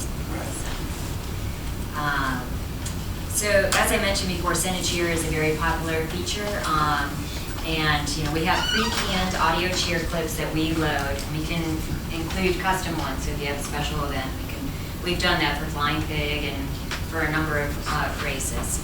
And then we also have text-to-cheer, so they can send in custom text-to-cheer messages and then that are instantaneously delivered in audio format. So here's an example of one.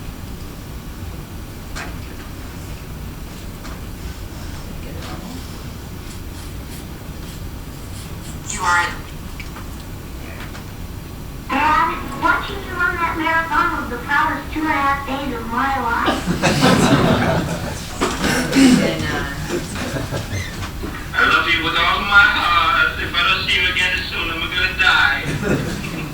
So they're just kind of goofy things, but it is amazing how many cheers will just be flooding out, and they'll use them to wake each other up, and they get really creative with the text-to-cheer. We like to repeat those because we're really a little risque. So Meetup is a on-site feature that you know, people that are on-site tracking each other, that they'll be able to easily locate. They can see where they are in relation to someone. I did the Cooper River Bridge run. It was just massive people, and I didn't know where I was, so that's how James was able to find me with this Meetup. It's definitely ideal for large venues, but also a good way for the race operations team to locate where they are in relation to one another. Question. In a big race like Flying Pig or whatever, how often do the towers get overwhelmed? So we did, by the way, this was our top event this year. We tracked almost 11,000 phones. Okay. And we had no issues. Okay. We have seen other environments that were more challenged, like we saw Pittsburgh one year. So the answer is an evolving one, and I'm just being very open with this, and that is, you know, some environments are definitely scaled for the traffic of, you know, an event to happen downtown, right? Right. And then others just aren't. Right. And so you get overwhelmed, and it has nothing to do with ratio.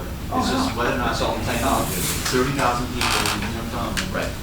in an area. So it's definitely a question.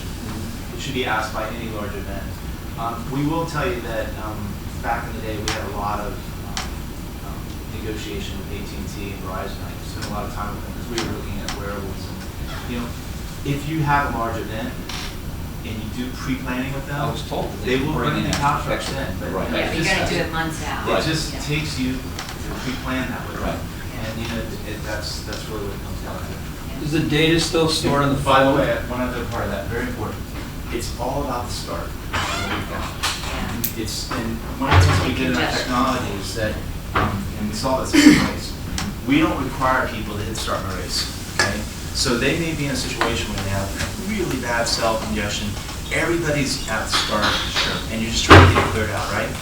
Our technology will pick them up at mile marker 1. So even if they don't even hit start my race, we will start their race for them at mile 1, and all the performance will be measured based on that, and that's how our technology works. What you find is that once you get that start line cleared out, everything really settles down. I'm sorry.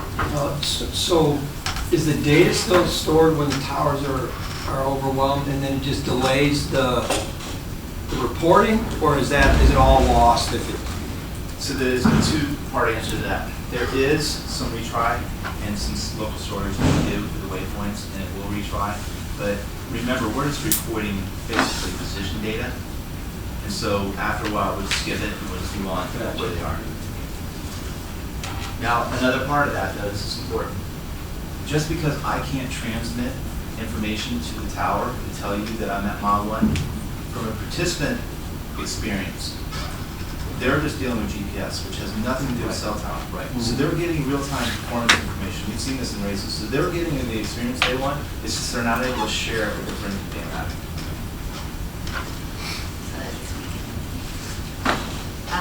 Near Me is another on-site feature that when people are getting close to if you're tracking someone, when they get close to you, you get a cowbell sound alert as well as this new little pop-up message letting them know that you're getting near. So we're seeing relay teams use this feature a lot, and they really like it. And also at a large event, it's a great way to get this big, huge crowd. And I know I did the rock and roll in Savannah, and my parents were there. I ran right by them. We didn't see each other. They came just to see me. So it's a great way to not have that missed photo opportunity or cheering moment. And then one of the new features that we're launching, as I mentioned, is the custom race news alerts. And we've always had this, but now we've just opened it up so that races can now manage this. So you can send important, urgent news about last-minute schedule changes, course closures. If there's algae that you got to close your course. So we had Vermont. They actually had to close their course, but they used RaceJoy to really communicate that the weather was going to be, and there might be significant heat and so forth, and then they eventually had to close the course. They did that in Savannah too, wasn't it? Or Charleston, one of the two big races. Yeah. And then Savannah, they stopped the race midway. Yeah, and Houston Half Marathon used this for that same thing, and then also one year the Donna race did too. And we were told from the race organizers at the Donna Marathon that people on the field knew what was going on about the closing of the course more so than the police did. And it was because of RaceJoy. So if you have significant usage of the app, obviously it's a great communications tool. But just a note of caution, we do recommend not doing a lot of promotional alerts, marketing alerts. Really use this as a communication tool for important things. And then our new, that we're very excited about, is the issuing of mobile results. This is just for the RunSignUp results platform, and we will immediately issue those results through RaceJoy. We provide a user-friendly results tool shown here, where it immediately shows the overall by overall, and then age group and then individual stats. They can drill down. So why don't we show RaceJoy for a second.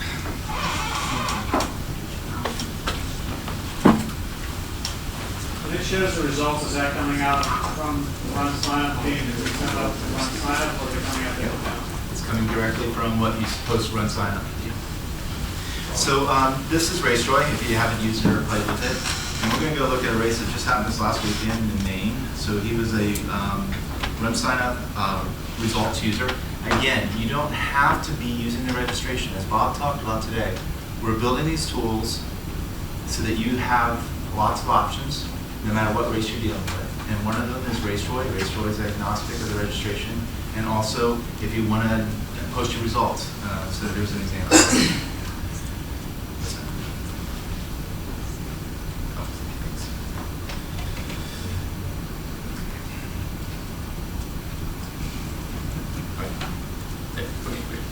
So when you have RaceJoy without results, then this circle that says time was just going to go straight to their prior splits. It's going to give them all their splits.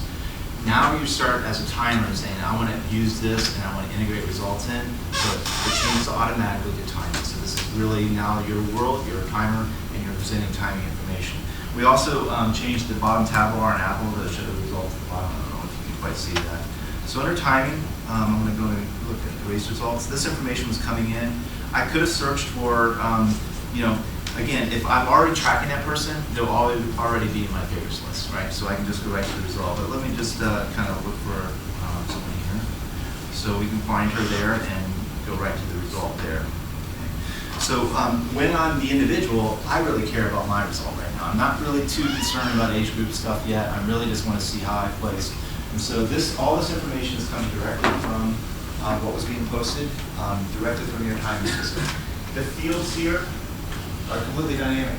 If you set up a whole bunch of splits and you have different split names and stuff, all that will just be filling in and coming in automatically. So this is the detailed result record that we're taking off of what you posted. Now this top part here is showing GPS information. So here we see a pretty big difference. We see, and this is an example again with this race, he moved the finish line. It was actually on a completely different side road than where it was, and so we have more of a difference. But still, we're pretty close. This is chip time, and that's your GPS. You clearly label it estimated finish time. Right. So yeah.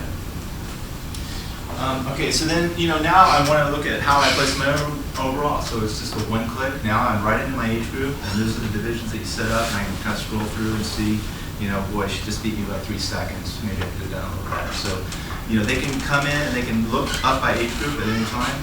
So you don't, again, we talked about during the kiosk app session, you have another option, another tool in your pocket. You can put your kiosk out, but hey, participants, it's also available on your phone. And so this is another option that you're providing for your participants. So it's as simple as that. We're providing that information in real time. As soon as the results are coming in, it's available on your phone within seconds. You put it out there. He's going to talk about the cost. Excuse me? He's going to talk about the cost. There's no cost. For the results.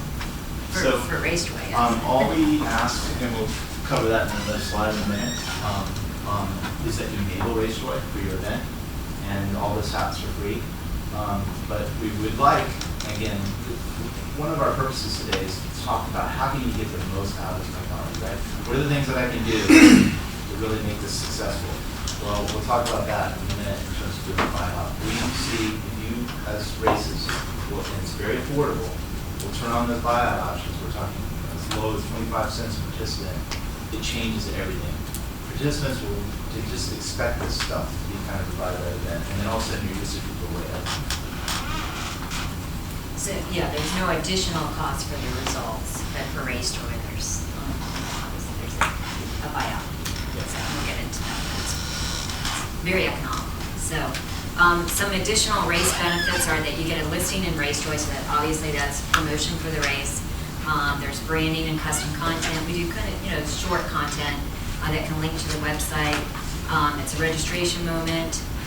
There's sponsor advertising, which I'll get into. It's also, as I mentioned, can be used as a race operations tool. So, and this is what some of the sponsor advertising options with the buyout option that we have, and that is, linkable banner ads. So you can say tracking and cheers brought to you by Fidelity, or whatever you want to have, Shipyard Brewery, and then it's linking out to their site and so forth. And then each progress alert can recognize a sponsor, so you can say progress alert provided by Starbucks, and they get that impression moment. And then the Facebook and Twitter postings can also be customized to recognize either the race or a sponsor or both. You can see here we have a Disney and AT&T kind of co-branding that we did for them. And then you can have just, one specific sponsor or just the race itself. So it's a really great opportunity for them to get that. They're all asking for social media advertising. This is a way that they're getting it. So, and it's the users that are doing it, so they're getting, providing that endorsement. We'll see a lot of users will post prior to the race, track and send me cheers and race joy. I'm using it for this race, so that's a nice way for the race to get some awareness prior to race day as well. So the participant is just connected to their social media account for the race? Yeah, we're integrated with their user account. And they have different options, so they can just post, their entire progress every mile, or they can just do start and finish, and they can do it without the performance information, because I don't want people knowing how fast I'm going. They have options around that.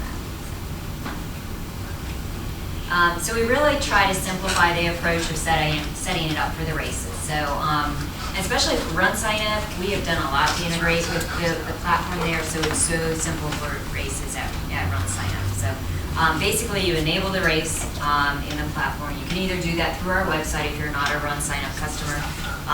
James will go through how you do it from RunSignUp's dashboard. You select the buyout option, you send as your course map, you do your custom type of logos and what have you, and then you let people know about it and just do a map for each activity. And that's it. So there isn't heavy technology integration, there's not a lot of heavy work around it. So there's a session in it too. So we're over.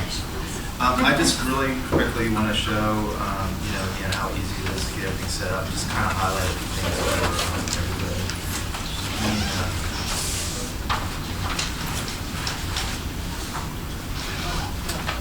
Yeah, so while he's doing that, I just wanted to mention that really, for us, it's all about accurate course maps and then promoting it, letting people know about it. So the best way to make the maps is map by run, or what's the best way? We use Google Earth, map by run's great. Yeah. And we just need a GPX or KML format. Map by run, we use something. We just use the tools called Google Earth ourselves. Oh, Google Earth. It's a free tool, a lot of people like that. Appometer, and Gmap. Map by run. The maps that the USA track, the certified maps are PDF, you can't use those, can you? Yeah, if you have certified maps and you don't know how to use any of the map tools like Google Earth, Appometer and stuff, you can just give us the PDF link right on the wizard right here, and we'll make the map for you. But we do encourage people to try to learn. We do have videos on how to do it. So you can just drop a Now link to you the have it. PDF right there, and we'll make it for you. Okay. So I know I'm real brief on time, but I just want to kind of talk and highlight some of the things in the dashboard. So again, enabling your event, the new option here is mobile results. So if you're using race day results, just turn that on. It's as simple as that. And everything else happens for you as a timer. You don't need to worry about it. It's going to be showing up the race joy. It's all automated. This one is just enabling that option. I wanted to just briefly show the map, just how-to videos here. Again, we've built tools here that makes it really easy for you to change. So like, let's say I have this map here, and I just want to reload my path. Just reloading your KML directly from something that you had, as simple as that. It just changed that path for me right there. So there's tools, map building tools. You can also edit your path directly right in here. So there's a lot on your dashboard that you can do. You can actually make your maps there. So you can check it out. Real briefly, these are the buyout options, and I just want to talk about really where you see the best use cases here. So when we use the participant buyout, it's typically going to be smaller races where you don't have a lot of participants, and you're just talking 25 cents or 50 cents per participant. That covers unlimited tracking. It doesn't matter how many spectators, how many participants use it. It's just added as a small process. If you know it's a larger race, or you have a sponsor who's really interested in kind of having that placement, go for the flat buyout. It's just a flat buyout. You don't need to worry about any kind of cost and fees added to your registration, and then the sponsor kind of gets that whole opportunity. And then under custom options is where you're going to see all the stuff that Shelly showed earlier today that you have the ability to customize. Banner ads, again, banner ad placements for both the homepage unit and also results. It's all fully available to you right on your dashboard. You can set up those ads. They can be time-based. You can set it up to maybe there's a promotion for a sponsor, and then link to where that goes. And then you're going to have your email marketing. It's directly available right here, right off your wizard. The default settings is we will send a dedicated email to your participants 7 days out and then 2 days out, letting them know that free tracking has been provided by this event. Kind of helps increase the usage. And then finally under here you'll see your news alerts area. Again, this is where you can manage your race day communications. If you have any last minute news alerts or emergency alerts, you can just do all that right from your dashboard.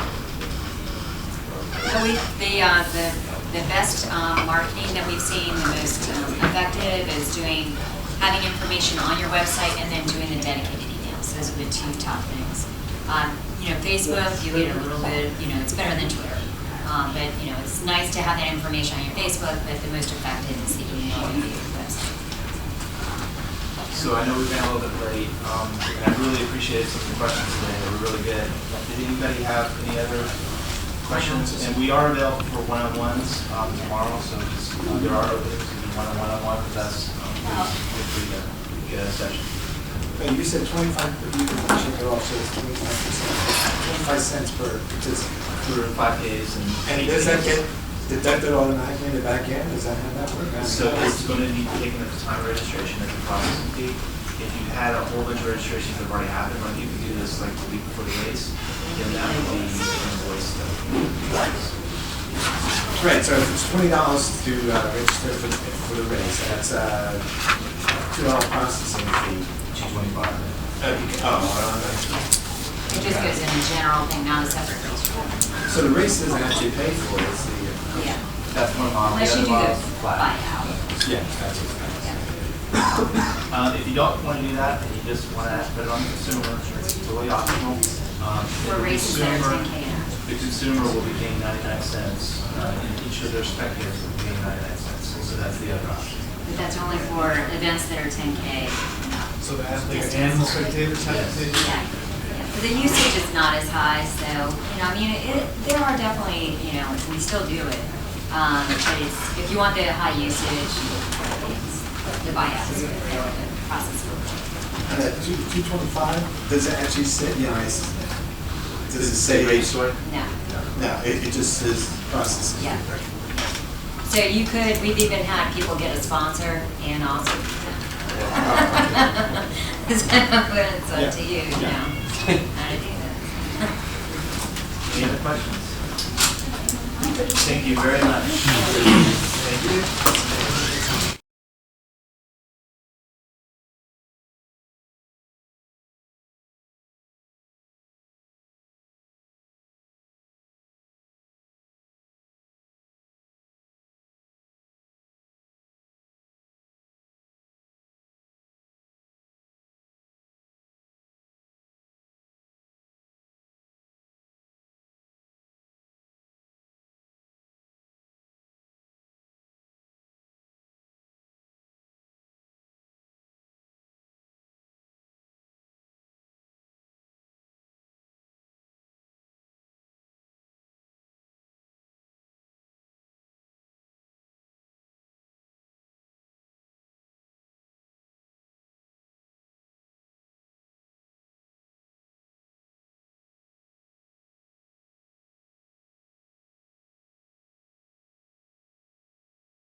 You've got 2 days, don't you? You're going to be here tomorrow. That's your section that you guys tomorrow. Yeah, there's one day upstairs, but you tell me a time, I think we're doing, I got my. It's just where people come in.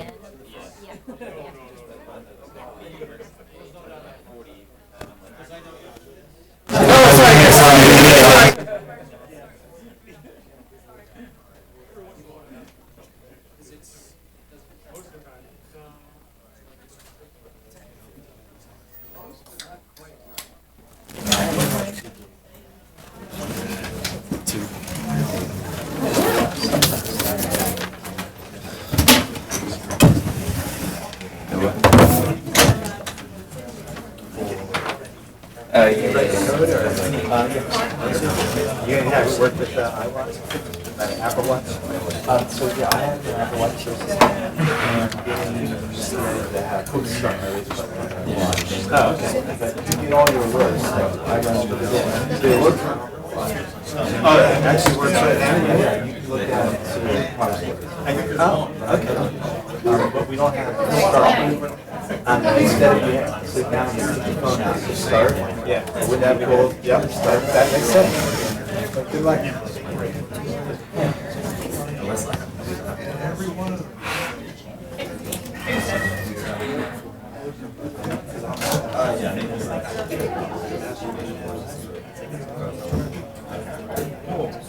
Yeah.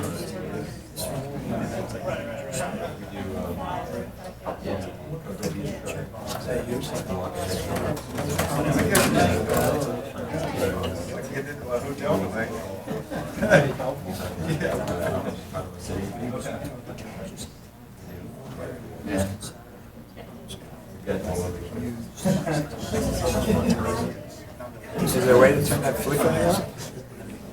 I don't know. I wonder if it's a screen resolution. I think that's what it is.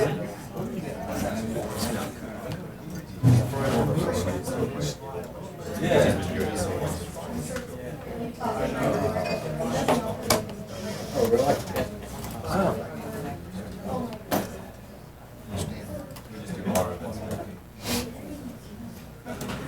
I don't know. Why does that?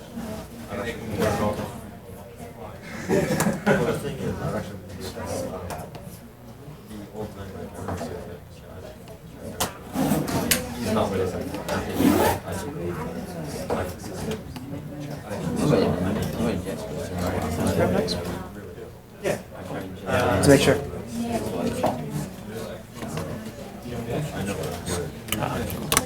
Just want to load up and see if it'll work for us this time. Did it not want to last time? It's giving me trouble trying to do AirPlay and display. Sure. Is Jesse talking today? Natalie should be in a little bit. Our one-on-one was running long.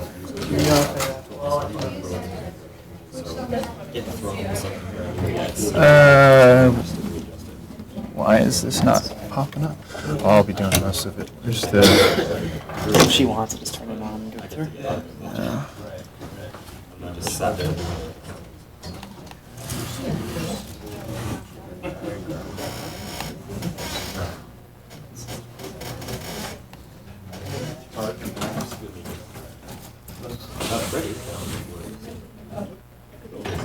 Nope, that's not what I wanted.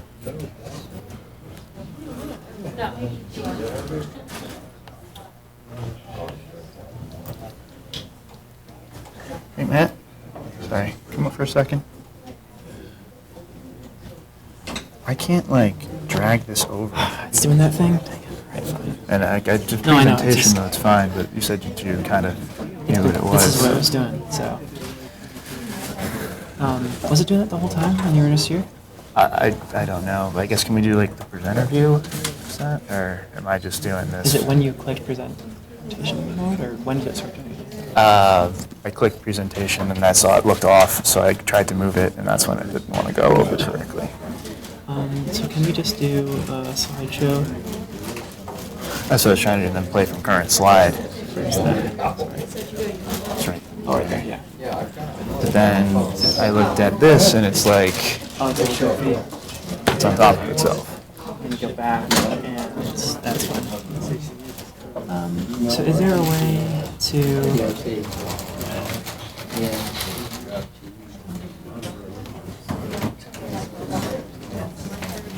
And it still likes to do that overlapping of itself. I don't know why it does that. And then it does this. It's just... I don't know why.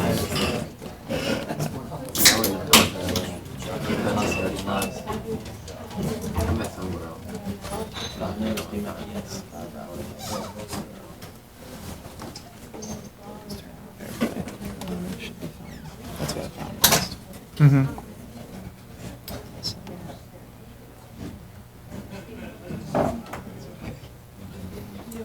Now we're just dark.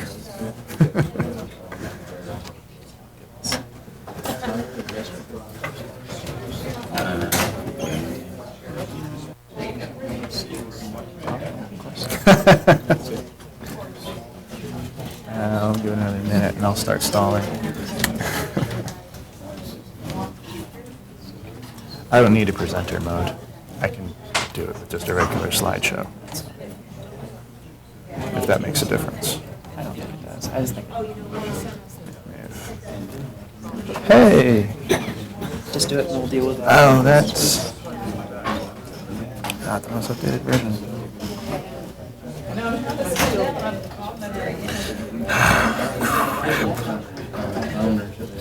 Okay. Okay. Hello everyone, we're going to go ahead and get started with the RunSignUp email marketing presentation. My name is Andrew Burke. Natalie will probably be joining me in a couple of minutes, but I will go ahead and get started with the email marketing. So just kind of quick overview of what we're going to be going through. We're going to start with an overview of the email marketing system. Then go through the process of actually sending an email. We're going to cover the couple of email settings that you can control, such as who the email is from and what the reply to email address is. We'll also kind of start with creating a custom list where you can either upload a CSV of contacts or select specific recipients within a race that you want to receive those. We'll also talk about our new automated email settings, which basically allow you to turn something on, and we'll be able to just go ahead and contact the races automatically on your behalf. We'll talk about the different reports that are available in the email marketing system, a couple of tips and tricks, and then finally we'll give a couple of examples of some of those emails and things that you can do with them. So just a very quick high-level overview of the email marketing system. It is a free email marketing service for its races, our partners, and our clubs. Last month, we sent 4.7 million emails to races and their participants. And this email system can really be used both for marketing purposes, if you want to do promotional, you have a list of runners that you want to contact about your upcoming race and trying to market to them, whether it's a specific race or if you're a timer that does a series of races and you want to let them know about some of your upcoming races, or also if you want to contact participants with specific information about themselves. So registration information or upcoming race notification results. So something changed in your race, there's a new location or something about packet pickup, and you want to email your current participants and sort of give them a heads up, really can be used for both purposes. So this will be available from your races dashboard, and this is just a very simple screenshot of when you go to your dashboard, there's an email marketing tab on the side. You can click on that and then go down to send email, and this is just sort of your very quick and easy. You're not doing too many customizations, but this is what that field brings up. So the first on the one side, you'll have what we call our common recipients.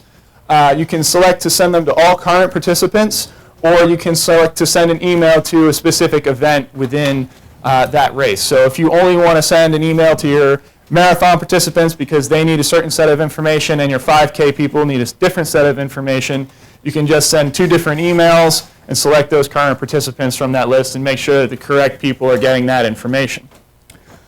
Also on the side here we have a custom list. Go into creating a custom list on one of the later slides, but this basically allows you to either upload a CSV of contacts or say that I want this email to only go out to team captains and things along those lines, so you can set a very specific set of participants or people who you have a list of, so they don't have to be participants in order to be contacted. The fields when you're sending an email, the first is the email name.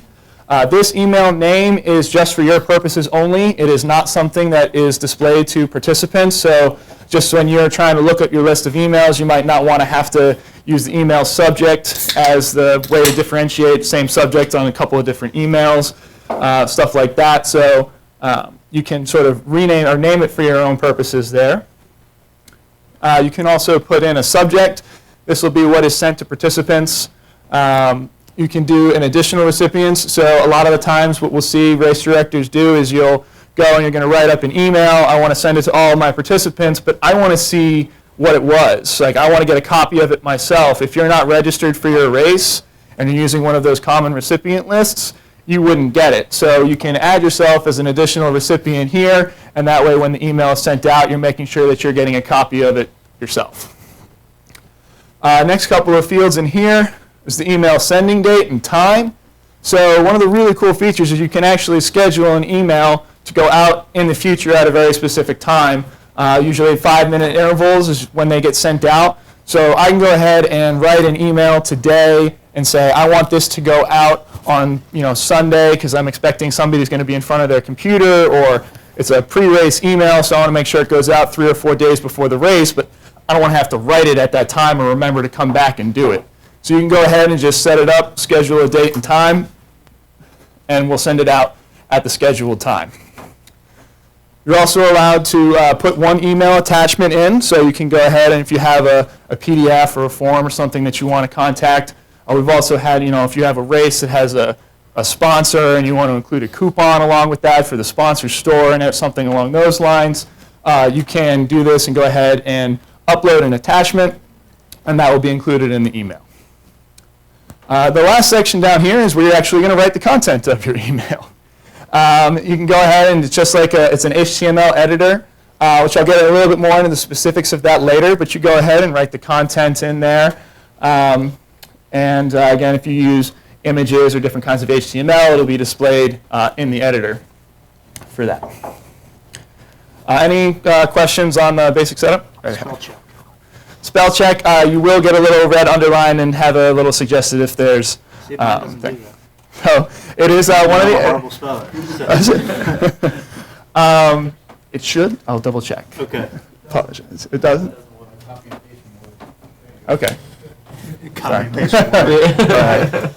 Good one. Is there a limitation on the list that you want to add if they're not thoroughly registered for that particular race? Is there a limit on how many others you can add? No, there is not a limit on the custom lists that have been that you can upload. We've had people upload lists of over 25,000 participants, so they have a list of people in their area, so they upload that list and they send that out to most of their races. So we don't put a cap as far as the size of a custom list or how many people you're allowed to contact.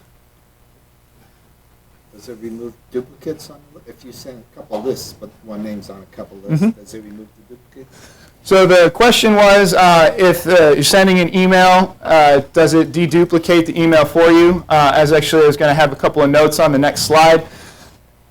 We do deduplication. And the specifics of that, we do not send an email to the same email address if the content of the email is exactly the same. Take a little step back, and one of the big features with our system is what we call tag replacement.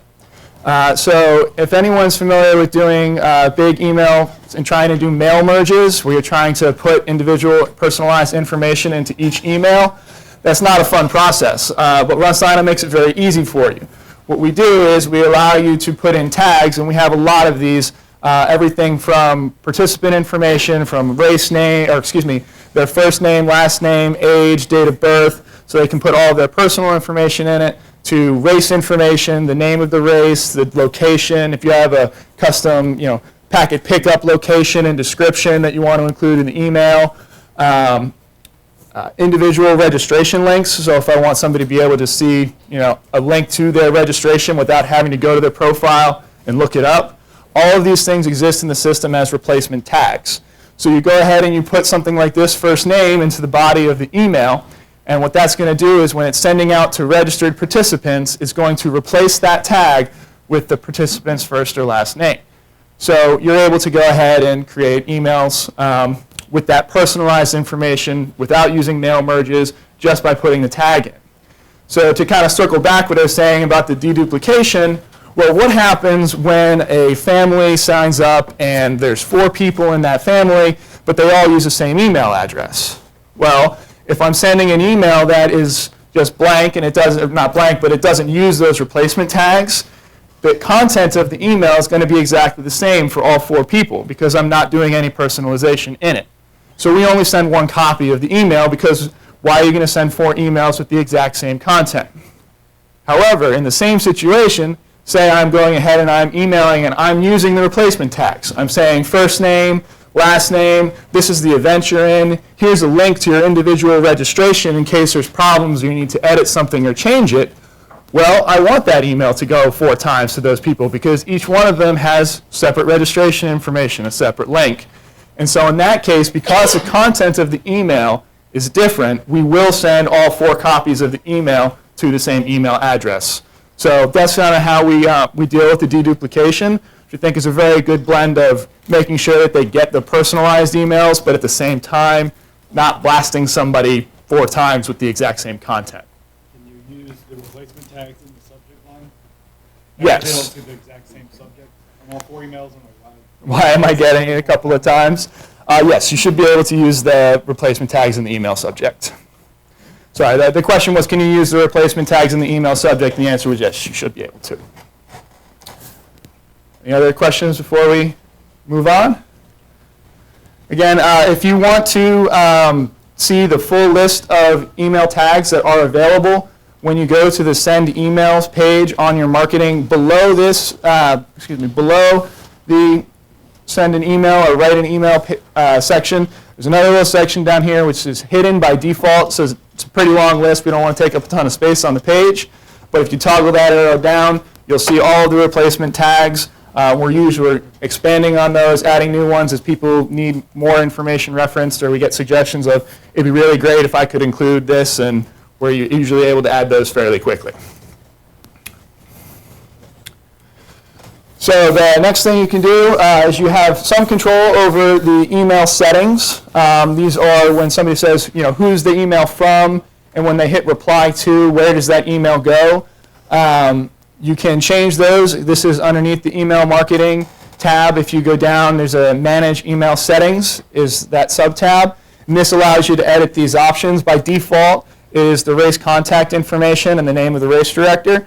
But if you have a different contact point that you want to have be responsible for answering those emails, that is available. The other options on whether or not you want to include the race's logo, so it'll appear in the top right corner of the email, or whether or not you want to include the sponsors, and those will be included on the bottom of the email.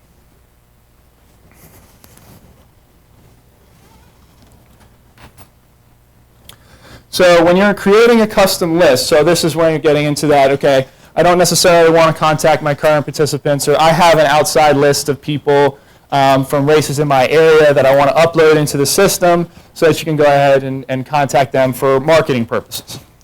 So when you go to create a new list, you can put in the name of the list, and then you can select what type of registrants should be in it. Depending on your race and the options within the race, you'll see different fields that you can select in here. So right now, this is a very simple race. It just has the events, so it's fairly straightforward. But there are a lot of races that have teams or team captains, or in those teams have captains. So I might want to send out an email that is only going to people who are signed up on the team.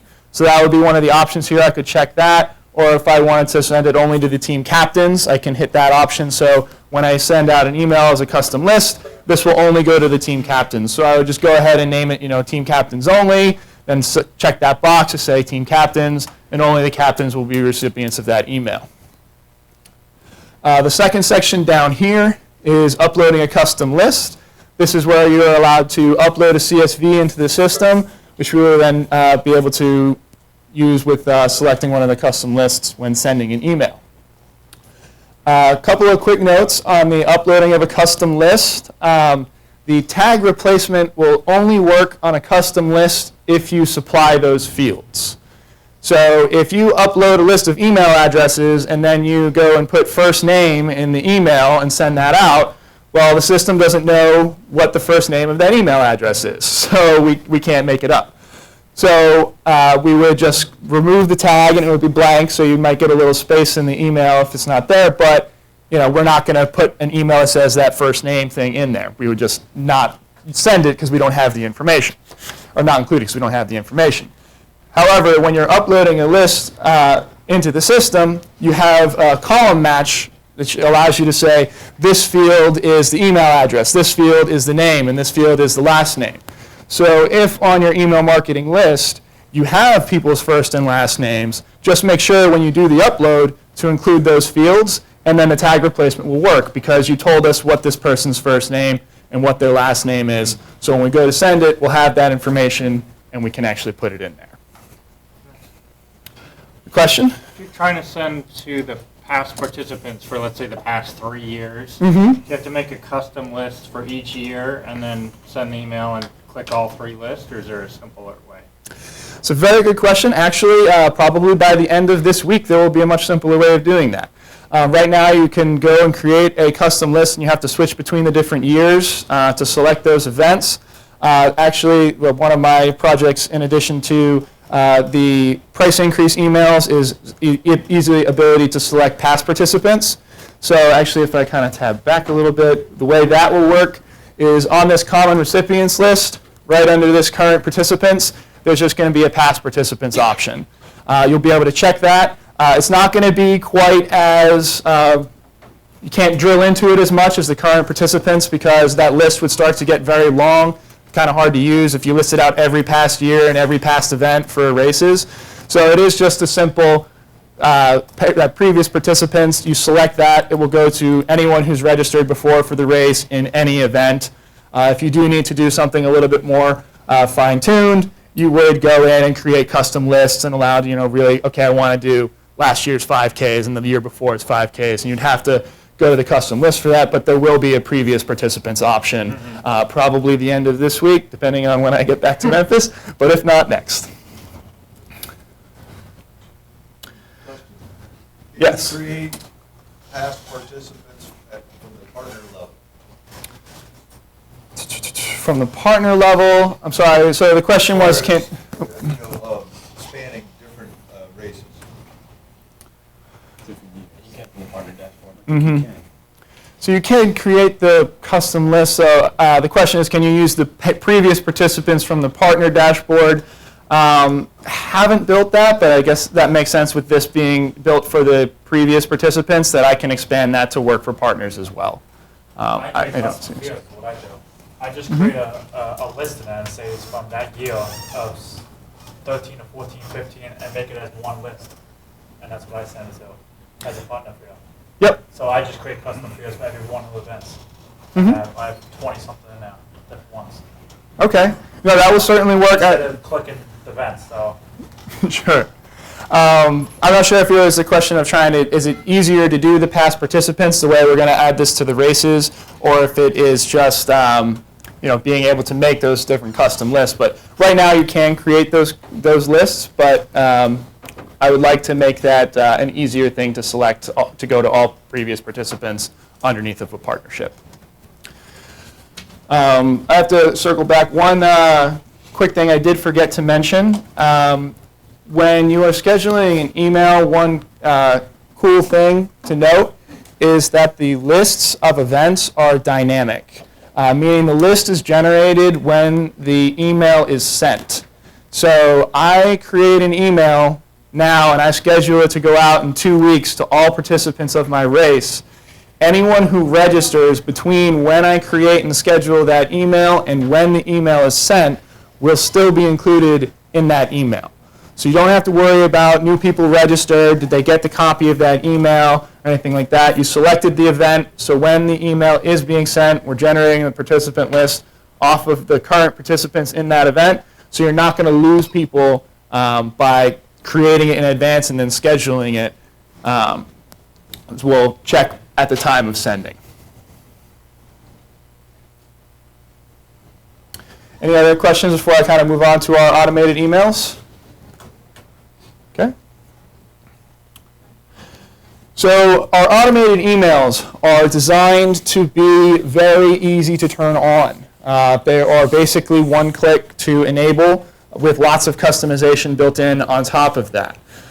We didn't want to make it complicated to go in and to set up all these different emails and everything. So right now we have incomplete registration emails and also race joy suggestion emails. The next one that will be released very shortly will be a price increase email. So that would be triggered whenever a price or race is about to have an increase in its registration pricing. And we're going to continue to expand these as we move forward. These emails will include things like a race prep email. So it'll automatically, you turn it on, and it will go out to participants saying, please confirm your registration information. Here's your first name, your last name, your age, your event, And here's a link to edit your registration in case there are any problems, anything like that. So this would be something that you could just turn on and we'd send it out for you. The customizations on these emails, first you can go in, you can customize the email itself. The system looks very much like sending a regular email where you have that text box and you can go ahead and type some additional information, write about your race, give people more encouragement to come back and register.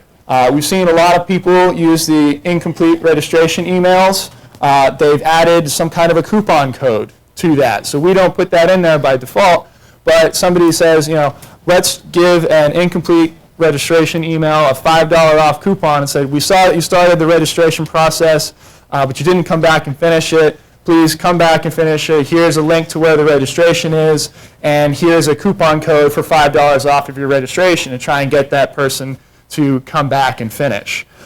So that's just one of the customization options, but we do have a sort of a templated email so that you don't have to customize things.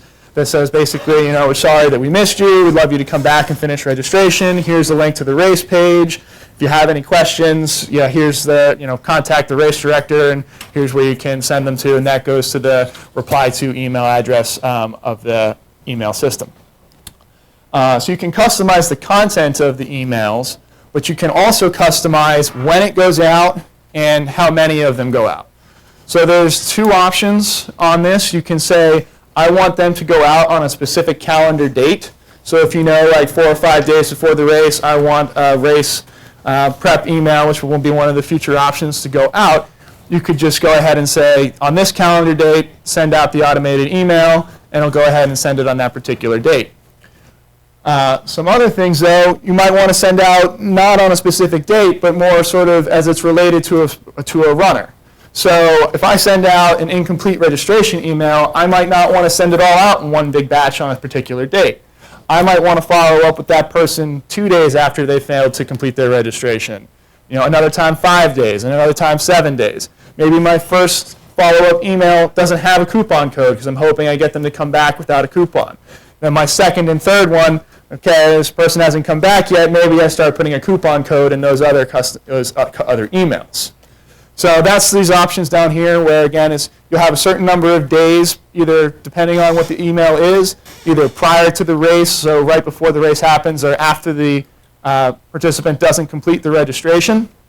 So I can say 2 days after they didn't finish their registration at 4 p.m., send them out that first customized email that just has come back. And then, 7 days afterwards, if they still haven't come back and done an incomplete, let me go ahead and send it out at 8 p.m. or 8 a.m., and this time, that customized email is going to include a coupon code because I'm really trying to get them back because it's been almost a week and they haven't finished the registration.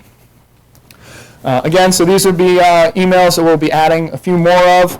They'll probably hopefully get up to about 5 or 6 emails. Again, all of them with the idea that you can come to the page, hit this enable button up here, turn the email on, and either set it and forget about it or go in to do some customizations to try and increase the effectiveness or relate it specifically to your race. Those were just some of the emails. So again, the incomplete, the race joy, the price increases are going to be coming out very soon. An interval or a calendar date, and then the one-click enabling with the customizations. Any questions on the kind of setup and those? We have a question over here. Sorry, Gary, on this, but I love the editor. Can you put an image in there? So the images can be added using HTML right now. Unfortunately, we don't host the images at this point. So you're pointing to another. So you do write the HTML to point an image to a specific location.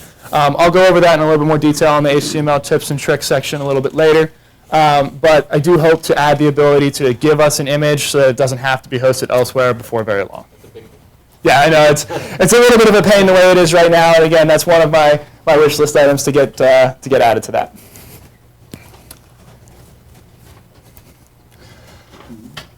So one of the other things that we've released somewhat recently is the email reports. This will give you some basic information on the emails that are being sent out.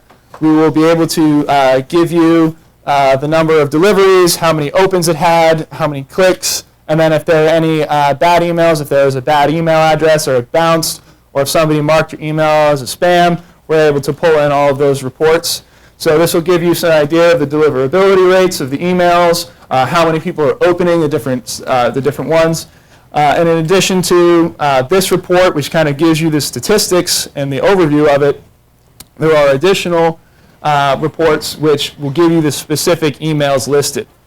So there's an unsubscribed recipients report that you can go to and check and see how many people have unsubscribed. It'll give you the email addresses of everyone who's unsubscribed. Excuse me. You can add people to the unsubscribe. So some people, there's a link at the bottom of the email that says unsubscribe, but they like to email you and say, please unsubscribe me from this list instead.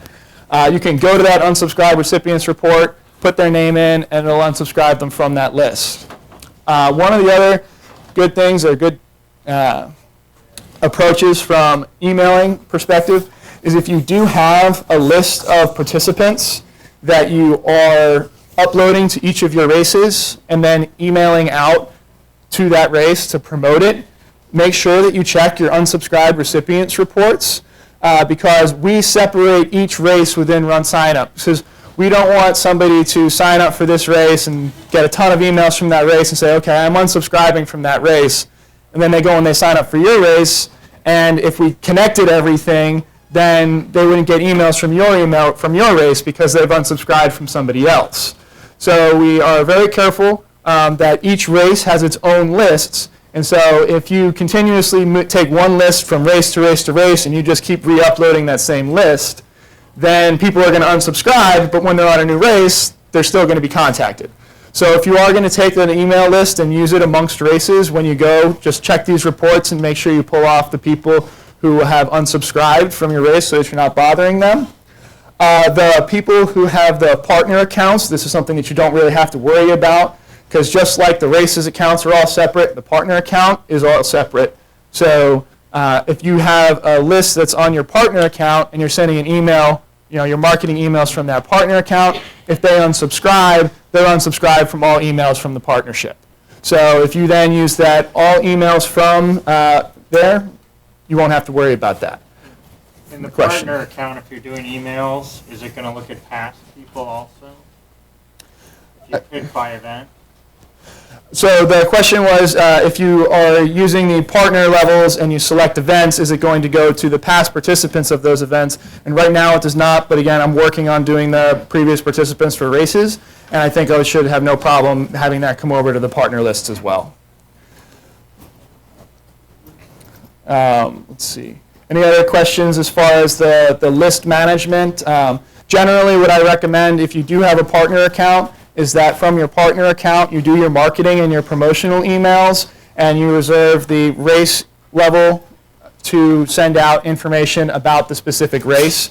Again, if you don't have a partner account, there's no problem with sending out an email from the race perspective from each of the races. But if you are doing that, again, you just want to make sure that you're checking your unsubscribe list, because the last thing you want is for somebody to say, I've unsubscribed from this list 5 times, why are you still emailing me? So you just want to double check that if you're using the race levels and uploading various lists. A question? On that topic, is it not fair to say, we have a whole series of races, so maybe somebody doesn't want to receive our Tybee race email, but they're still interested in our race in Augusta. With what you're saying, then we wouldn't be able to communicate with them across the board on the partner level. Yeah, so the question is kind of like, well, what if there's a subset of races? So there's a couple of races listed that I don't want them to not be contacted by anything under the partnership, but there's a couple of races that I don't want them to. That would be a little bit tricky, to be honest. What I would do in that case, you could add them to the unsubscribe list, because you can manually add people to those lists for the races. So if you don't want to get any races for a particular race series, you go ahead and put them on the unsubscribe list for those races. But again, the partnership and the races are separate. So if someone's unsubscribed from a partner email, and you're sending that out for marketing purposes, and they haven't unsubscribed from the race, and you're sending that out for race notification purposes, I can unsubscribe from the partner races, and I'll still get emails from the races under that partnership, just not when it's sent from the partner dashboard, because that's more of the high-level list. Any questions on the email lists? Okay.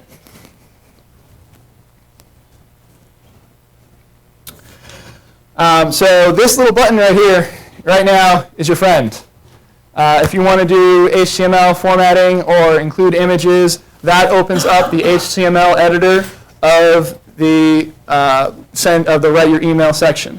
If you have HTML of an existing template that you want to use, you can hit that button and copy the source code of that email into that template and save it, and it will build the email, formatted email into the editor. So this is how, if you do have an image currently and you want it to be hosted, you can click that button and write an image tag, and if you link to the image, it will then appear in the editor. So you're not limited to just text and trying to use the editor for paragraphs and headings and underlines and stuff like that. But if you actually want to write HTML, have HTML, then you can go ahead and click that button. It allows you to put in actual HTML into the image, which will then use that format. Let's see. Actually, we're going to be on to now. We have some questions. Time for some questions. A couple of things I do want to say. One of the big pieces of feedback that we have gotten a lot of recently is to have some pre-formatted email templates. We are certainly going to be adding those before very long. It's one of the things we're working on, so that there will be maybe 4 or 5 different types of emails, maybe single column or double column, depending on what type of format you want, where you'll be able to select a template and load it, and that will populate that right email section with most of that stuff, and then you can actually type up the email. So you can have some pre-formatted templates without having to actually load up your own HTML, just to make that piece a little bit easier. Like a pre-race or like a thank you one, which just automatically goes in, you can just change stuff. But So those will be more like the automated emails, where like a pre-race email is a loaded template that has like first name, and then it uses the first name tag, last name, and then last name tag. What I'm referring to with this is more of the formatted email. So like a nice HTML template where it gets sent out and it has tables and colors and paragraphs and all that type of thing. So there'll be a couple of email templates that will be able to say, okay, I want to use this as my base email. It'll load a nice, pretty email for you to start working with, where you then type that information in. And those should also be available on the automated emails. So we'll select one of the templates rather than having to load up your own HTML.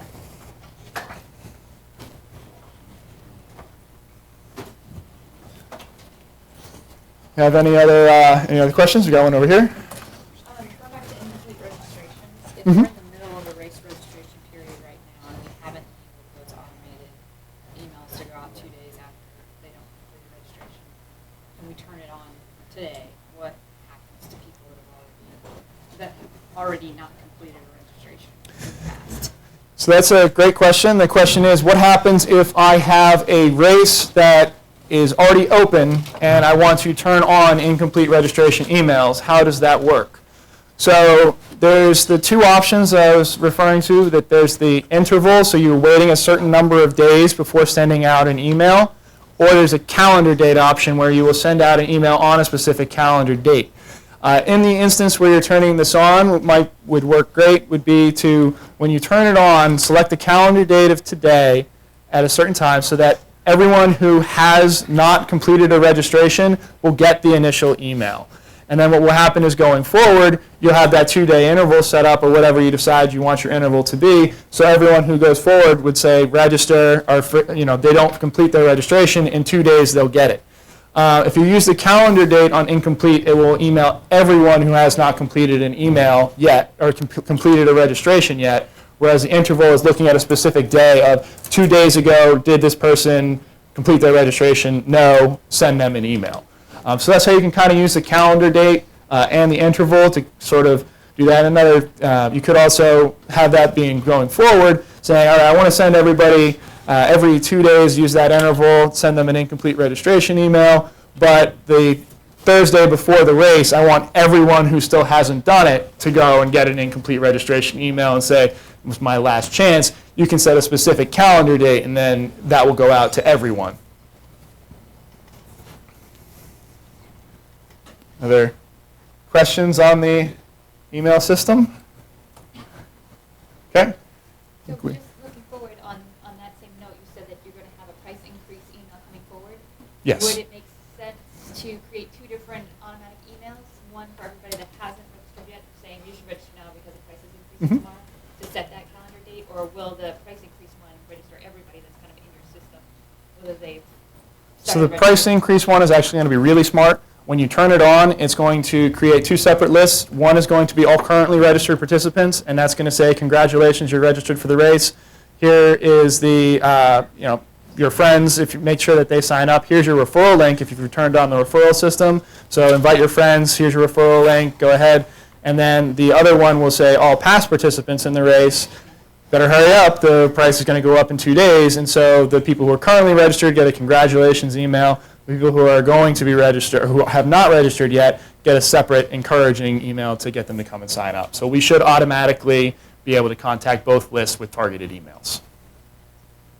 And I think that we are running a little bit long, so I'll have to call it for that. But if anybody has any questions or suggestions for the emails, please let me know, and I'd be happy to listen. Thanks.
little bit of charities, doing a little bit of a basic setup, as well as some of the more advanced features of RunSignUp. By show of hands, how many people have used donations before?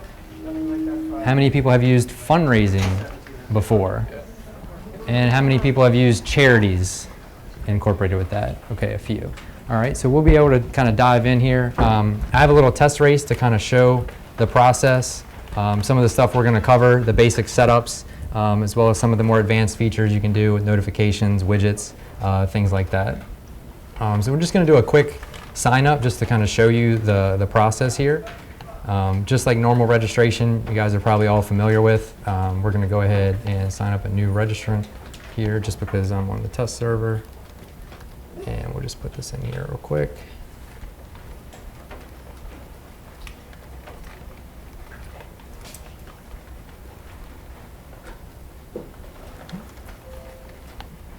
And just kind of show you the process here. Oops. That's hope. I guess that would be, yeah. We'll sign our waiver and we'll eventually get to the donation screen. So you'll see we have our race logo here, which is our fundraising section. And we also have a new custom logo that we can actually share with a charity or whatever we wanted to kind of showcase. By default, this logo here with the box with the heart on it would be your race logo. We'll show you how to kind of customize that to kind of spice up your page a little bit. You can also write a little bit about your donation section here to give more information about why you're accepting donations, as well as set up charities, fundraisers, and team fundraisers all incorporated.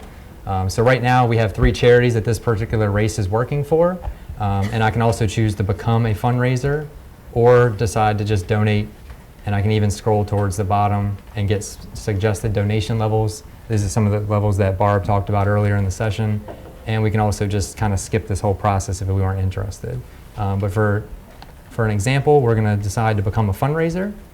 And so we'll go ahead and click Become a Fundraiser. And it's going to default us to our individual fundraiser name here. So it's already going to pre-populate everything. I can even set my own fundraiser goal. So if we wanted to raise $500, I get some options here as well. I can show my goal thermometer on my page so I can share with my friends how far along the process I'm in. And even share a scrolling list of donors to give credit to those who've donated to me. If a race has multiple charities, I can choose to pick whatever charity that I'm supporting. And we can even create a custom URL to share with our friends. And this can be shared on social media, so it's a quick link that's very specific to someone. By default, a lot of people may just kind of blow through this process. So you as the race director or somebody who's working with a charity can offer a pre-populated message. So that way, these pages kind of don't look blank. So this particular race, we've set up a default message. So if I don't want to, give my personal story or whatever, at least the page kind of looks populated for them. So it looks nice. We can even upload a fundraiser image, so it'll show up on the page. And we can even use our profile picture if we've already logged that in to RunSignUp. After we've set up our individual fundraiser, we can also choose to join a team fundraiser. So we can create a new fundraiser team, or we can search for any existing teams that we might want to be on. So I want to join Bob's team. So we've created some teams in here. So I'll also join Bob's team when I create a fundraiser. As we scroll through, it's very easy for somebody to just select a size. You'll see at the any amount column, it'll change automatically as you select some of the donation levels. And we can also just put a variable amount if we just wanted to donate whatever. I can donate anonymously, or it'll automatically show my name, or I can donate on behalf of the Sinclair family, or whatever you wanted to do. We'll go ahead and click continue. Oh, looks like I didn't actually select my charity. So we'll select we're donating to charity. All right, whoops. With test fundraiser URL is already available. All right. So if the fundraiser special URL is not available, you have to kind of come up with something. So it'll review our information, and then I'm going to get a notification in my email box of my registration, my fundraiser created, and then anytime if I reach my fundraiser goal, I also get a notification that I've reached my fundraiser goal, as well as somebody else has donated to my team. So a very kind of simple process, but it can be a lot of stuff to do depending on what you're offering for your race. So let's kind of dive down under the hood here. Let's go ahead and complete this transaction after I put the credit card number in.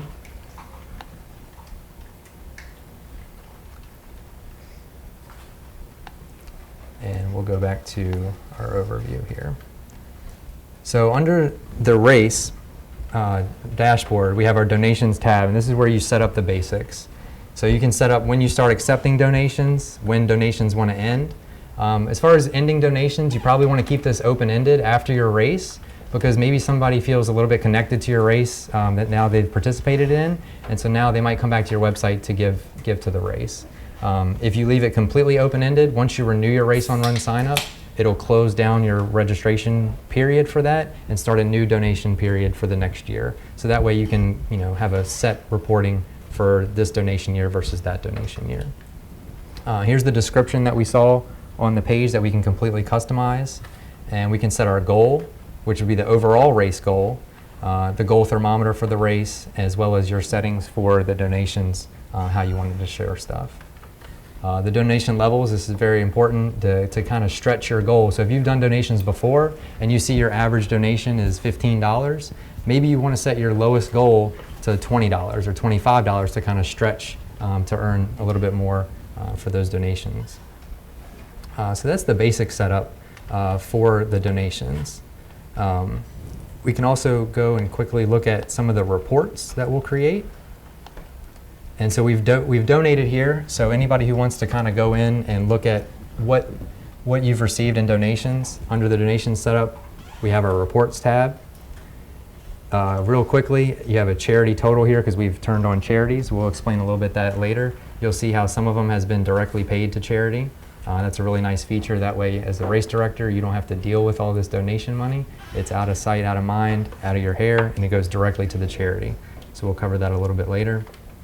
You have nice reports here that show you the variety of donations, how many of that particular donation level you've seen, and you can view any of the donations with who it came from, how much the amount was, processing fee, whatever you wanted to do as far as what charity it came to, what donation, things like that.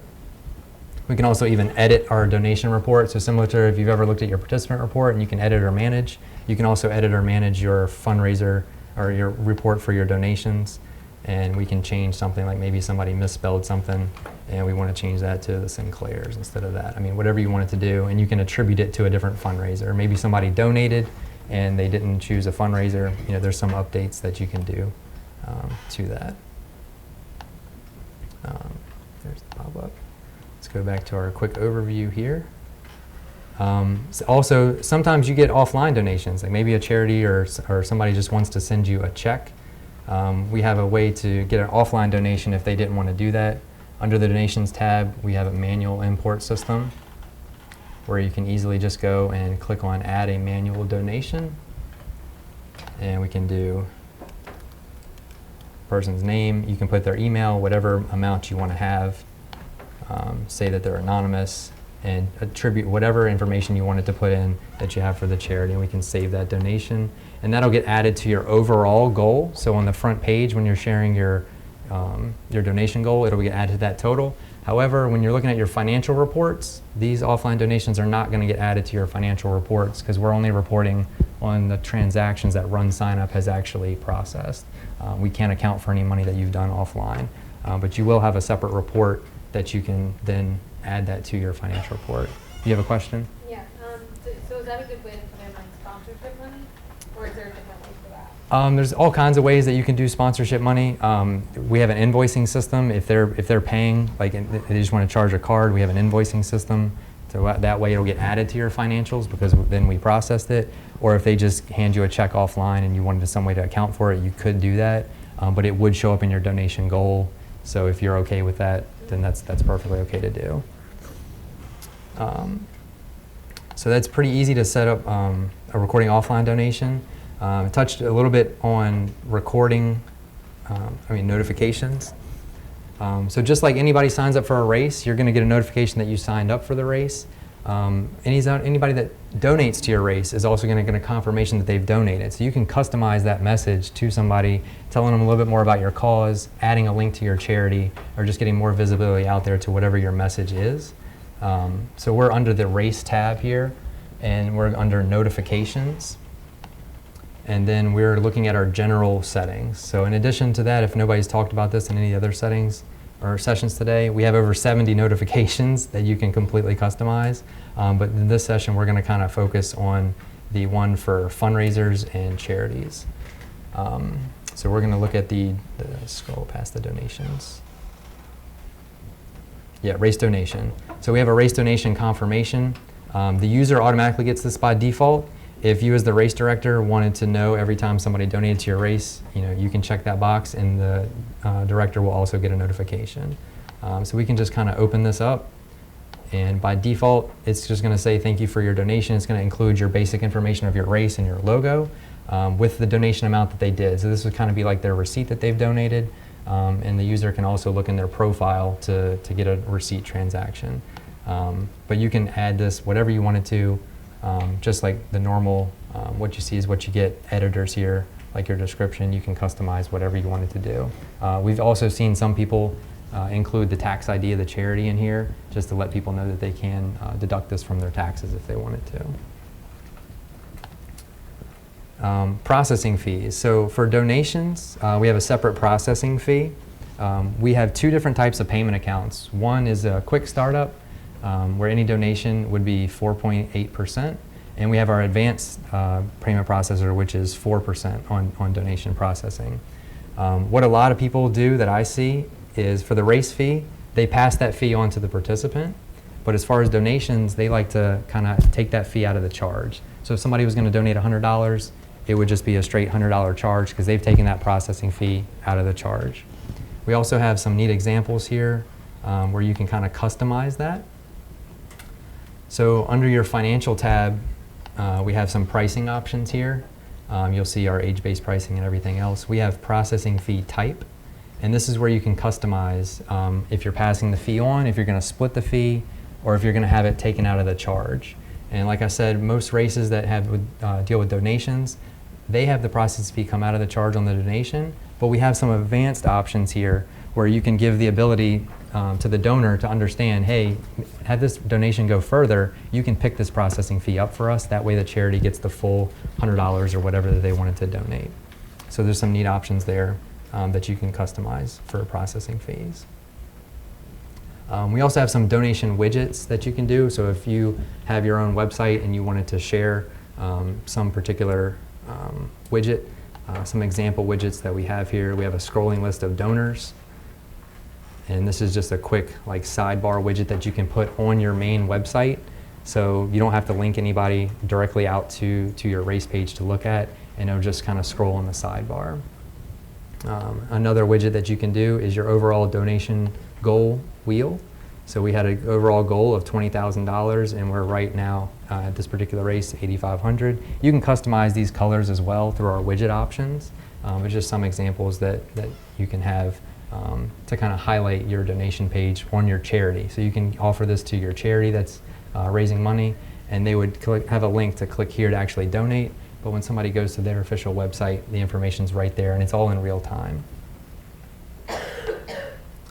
So that's a quick overview of the donation piece. Did anybody have any questions specifically regarding donations? Yeah, Mm-hmm. yeah, you said that you're going to have the charity get paid directly. Yep. What is it, direct deposit, or they get a check? Either they can choose however they wanted to do that. Yeah, so we'll cover the charity section where the setup. So you would have to actually physically set up a charity inside your race, and then you can set the rules to allow somebody to set up that direct deposit. Or you can look at your report to say, hey, this race for this charity has donated $1,000. I need to now cut them a check for $1,000, which can be inconvenient. So you can give the charity the opportunity to set up their own payment account, and we will split that fee out. So that way you as the race director only collect your race fees, and the charity automatically gets a check, so you don't have to do any reporting for tax purposes and all that kind of stuff. So it's a really powerful tool. So you mentioned with the donations, you said once your race closes, Mm-hmm. the donation option is not listed? No, the donation option remains open. So I would suggest that you keep your donations open after the race has ended. So no one can register for the race, but they can still donate.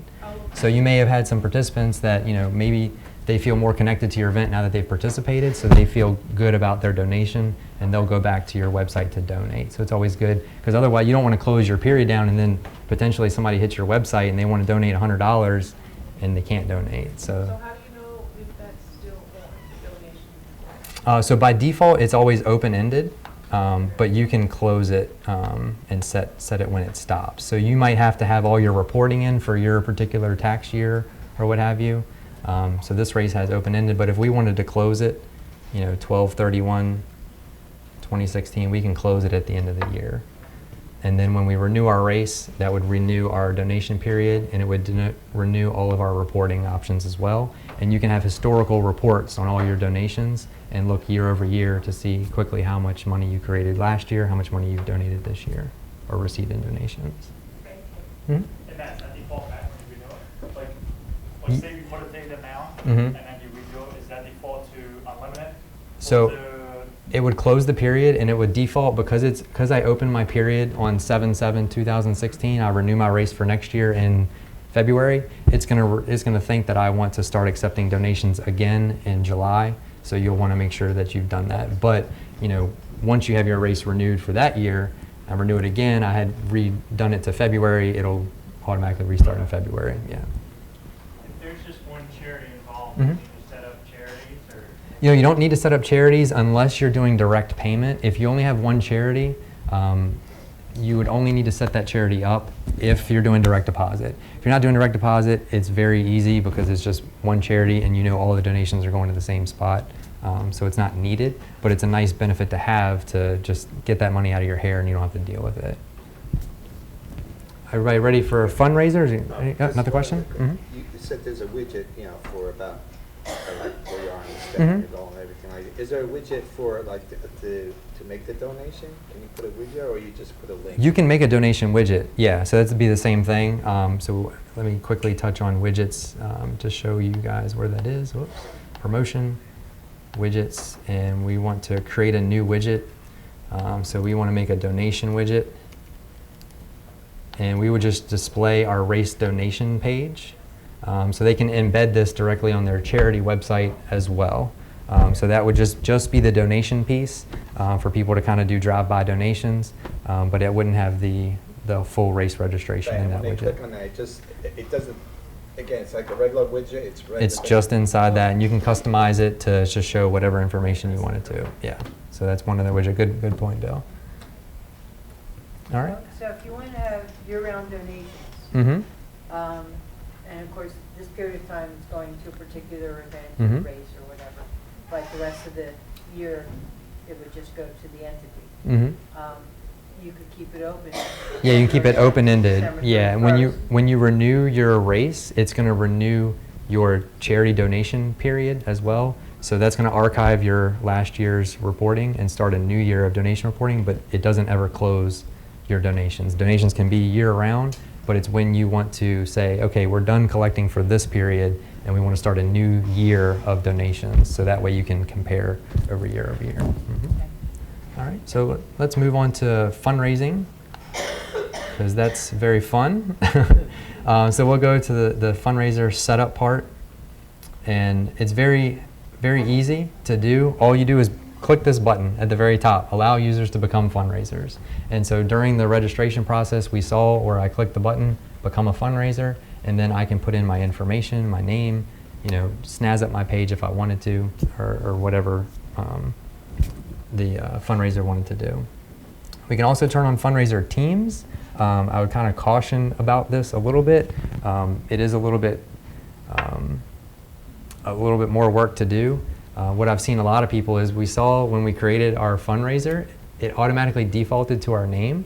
For some reason, people always edit that and then change it to Team Bob. Even though it already pre-populated their name, they're going to change it to Team Bob. And then they go in and create a fundraiser team, and they name that Team Bob. So now they have an individual named Team Bob on Team Bob. And so it's really confusing. I don't know why people do that. We have help text, and it automatically defaults it to their name. But that's just something to know about. In the reporting, when you look at fundraisers, it will tell you what type of fundraiser that is, and it's very easy to kind of figure that out at that point, and you can edit their name to switch it back to their name if they wanted to. Yes, ma'am. Can you have different, what we call divisions of teams, like community versus faith-based versus? So that would be more like social teams. You can set those up, and those would be like running teams that they're grouping together for scoring or just together, or maybe even pricing. So that would be completely separate than fundraiser teams. Well, they are fundraiser teams for us, but, so it's categories like your friends and family has a fundraising award. Yeah, so we don't have a category within fundraiser. We don't have like subsections of fundraising teams. But if you know that, hey, this is a church, then you can put them in the faith-based charities, or hey, this is just families because it was, the Sinclair family. It could kind of be easy. You could either ask a custom question, or you could kind of use the social teams to do that, but I wouldn't recommend doing the social teams to do that if you're just trying to do awards for fundraising. So that we could just put a custom question out there and let them create a team, however, but use the custom question to categorize them? That's what you recommend? That would be tough. Like, we can talk about that afterwards to get some other ways. I haven't really come across separate categories for fundraisers. But yeah, we can definitely come up with something for that. Thank you. Kind of speaking with that, we do have social teams, and so that's where you're grouping runners together for relays, or whatever, just having them run with their friends, pricing, or what have you. We also have a setting that if they have joined or creating a regular team, oh, that's not the next one. Yeah, so where is it? Force new groups to create new fundraiser teams. So if I'm creating a social team, and this is a charity event, so it's more geared towards fundraising than necessarily running, if I create that social team, I can also be forced to also now create my fundraising team that's associated with it, because they're completely separate. We can also require that individual fundraisers must be on a team. So there's no standalone fundraising. Everybody needs to be on a fundraising team. And then another option would be don't allow anybody to fundraise unless they are registered. There's one or two charities that actually do this. I would recommend, hey, if somebody wants to raise money for you, by all means, let them do it. There might be some people, like Barb talked about, a guy went out of the area for 5 years, and he was still fundraising, completely halfway across the country. So why not let him do that just because he can't participate? But that is an option if you wanted to. And then you can force fundraisers to select a charity if charities are set up. So we have multiple different charities, and all the money goes to them. If you don't have this setting turned on and somebody doesn't choose a charity, we default that to the race. And so then the race, I guess, could even choose to then pay out one of the charities or split it up or what have you. But it's nice to make sure that all the charities get paid and none of the money kind of slips through the cracks. That's if you're doing multiple charities, that's a good setting to have. Okay. So back on that, it says force a new group. That's a social group you're talking about, right? That they must create a fundraising team. Does it tie them together? Is there like a name? Does it take the group name? They're completely separate. This setting just makes sure that they create another fundraising team. It will default to the same name, but there's actually no connection between the two. And that's why it's important to understand some of the other things that could happen. Like I might create a social team, and then I just blow through registration and finish, and now I tell my friend, hey, go donate to my team, and then they go to the donation page and my team's not there. And that's because they never created their fundraising team. This setting would force them to make sure that they created that team. Let's see, setup. Yeah, so then we're doing fundraiser refunds. So this is always good. Sometimes people encourage their fundraisers to go above and beyond, maybe raise 4 or 5, 10 times the amount of the registration cost. And you can set up rules to do that. And there's 2 different ways you can do this. The first way that we introduced was to allow participants to become fundraisers, and we can waive their fee. So we can say we want to waive the registration fee if a person agrees to raise $250, and we can give them, maybe up until a week prior to the race. So we can just do like 11/16, And so this person has has until November 16th to raise $250, and they basically get a free registration. Because of this setting, and they agree to raise it, at checkout, they're actually paying $0. So they're getting into the race for free with the agreement that they'll raise $250. So we all know they might not actually raise $250, but they have a donation deadline, and our fundraiser reports can run to see who's met their goal and who hasn't met their goal. And we don't believe that it's good to hold somebody's credit card and then charge them later for it. We believe that's kind of bad karma, but the race director has the ability to decide, hey, this person made a good faith effort. You know, they raised $180. They really tried. We got more money than they would have if they paid anyway. Sure, we'll let them in. Or, hey, you didn't even try. I'm just going to remove you from the event. You can register at normal cost if you wanted to. So that allows you to kind of manage that, and they don't have to pay anything up front. We've recently released all of our automated refund policies, and fundraiser refunds allows you to set up, if a fundraiser does agree, so this one would be $100, if I do agree to raise $100, I'm going to get my registration costs back. So in this case, it's $25. So I would register, I would still pay full price, my $25, but then as soon as I hit my donation goal, I'm automatically going to get refunded my full registration fee at $100. So now you've kind of, you know, CYA'd, got your money up front, but then you're allowing them to raise, you know, money for your charity or for your cause, and the refunds are automatic, and there's no charge to you to set that up. So these fundraisers refunds are done automatically in the background.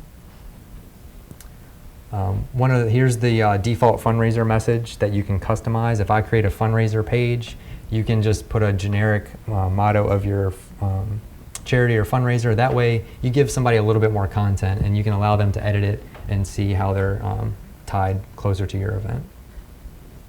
And then we have offline payment instructions. If somebody wants to you know, pay a check offline, you can have a little option on there that tells them how to do that, where to mail the check, anything like that, and then you just go to the manual option to import it. Then the fundraiser reports, let's go quickly to them. So we had a donation report that just goes through every donation that happened. The fundraiser report is only geared towards your fundraisers, your individuals and your teams. It's going to let you click a link to go directly to the fundraiser page. So we'll go to, just take a look at Matt Avery doesn't have any donations. Whoops, we'll just go to my page then. And you can drill in to see, you know, hey, here's the information of the donations that are just to him and what all of the different options are. So you can drill in per fundraiser team, and here's where the fundraiser team types are. So you can see Bob Bickle is the individual, and Bob's team is the actual fundraiser team. And on the right-hand side in this column, we have who are the included fundraisers. So we have Bob, and then Hope joined that, and then down under Team Matt, we have the 3 Matts here. You can also edit and view and even delete fundraisers. So if somebody says, hey, I don't want to fundraise anymore, you know, you can delete them if you need to. You can view their fundraiser page, so we can view, let's see, I think we can view it from here. There we go. So we got Matt Avery, who's back there working hard on the video recording, so he's got his own page with his image up there, and he's got his donation message, and you can select a charity to donate directly to him, and he could share this particular link on social media to get his friends to solicit donations. Similar to the fundraising notifications that we have, just like donations. Whoops, let's click around here. And we have our fundraiser notifications for users. So when somebody gets a created fundraiser, you can give them, yeah, really appreciate you fundraising, you know, customize it to however you want. Let us know what resources you need to help you, you know, better fundraise. And you can also give them, you know, when a donation was made, you can customize that, as well as when they reach their goal. You know, maybe you have it. There's one race that had when they reached their goal, they gave them a choice of a $100 gift card to 3 different things. So they customized their user message, and then once the donation, the fundraiser got that message, they knew to contact the charity and say, hey, I reached my goal. I'd like to do $100 gift card to whatever. The last part would be charities, and so this is where we can kind of drill in and set up a different bunch of charities here. And under the donations tab, we have our own charity link here, and you would just basically click add a charity. And so if we were to add a charity, enter our charity name, we can create a charity URL, that way their image goes directly to the charity link to give them more publicity. We can also customize their logo and the charity description to let people know more about it. The charity can also give a custom confirmation email. So in the donation, the charity's special motto, whatever they want to say, in the donation, they can customize that as well. If somebody's fundraising for that charity, the charity might have a special message that you can get from them as well. There's a couple options here that are important. So we saw the donation report earlier where it says directly to charity and how much the race owed. I would encourage you if you're doing direct to charity to make sure that you set this up and set their payment account prior to opening registration. Because what happens there is now that they've set up their payment account and people register and they donate, they automatically go to the charity. If they're kind of dragging their feet a little bit, you cannot allow donations until they've set it up.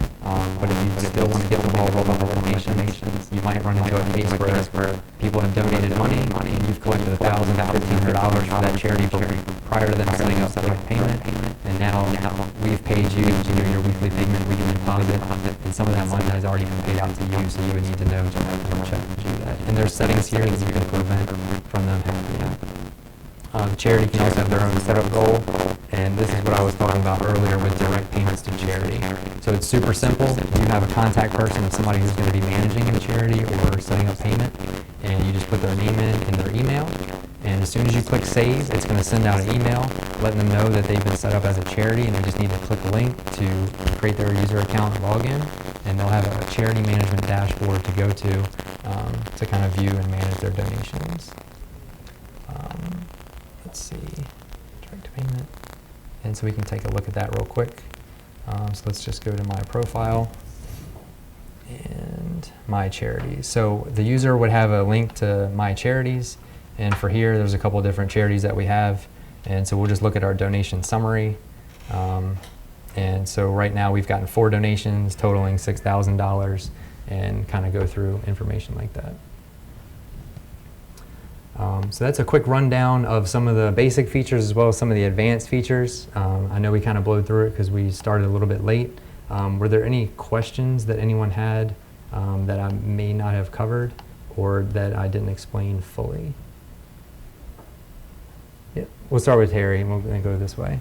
Okay, just real quick, most of the races that we seem to do are charities themselves to begin with. They're Sure. nonprofits. Can somebody give me an example of how you've used this as far as with fundraising?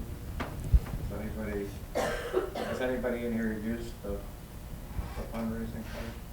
So on our sign-up page for Cooper and across from the bridge, the money all goes to Lark School. So when you go to Cooper and across from the bridge, it brings you to RunSignUp, and like that says it's a sign up, and then it says donate. So people can either choose to sign up, and then we have somewhere along the line where they could actually donate extra money, or they could go right to the page and hit donate, and then the money comes to us within the race fees. Correct? So you guys are getting the race fee, and the Lark School is getting the donation, or the Lark School gets everything? Lark School gets everything because we're Yep. the race director and the benefit. Exactly. So that would be an example that you wouldn't necessarily need to set up charities, but you could set up, you have your image for Run the Bridge probably as your logo. You could put the Lark School as the donation page logo, but everything is sent to her, so she wouldn't need to set up a charity since there's only one and all of the race fees go the same way. But you can still customize your page to kind of highlight, hey, this is for Lark School, we're raising money for this, but this is the Run the Bridge logo and all that good stuff. Because we do get emails where people are saying, like, why can't we choose our charity? 'Cause Right. we don't understand that we're the It is the charity. race director. Yes. Yeah, exactly. So that's where this nice little extra, and that's in the display settings. We can hit that real quick. Donations, setup. So at the bottom of the quick setup here, we have some advanced options, and one would be your display settings. And so you can customize the word donate to actually say give or, charity or donate now or, whatever you wanted to, you can customize that. And you can also customize that donation page image. So like I said, by default, it's going to be your race logo just because it's nice to have something there, but it's always good to kind of change that.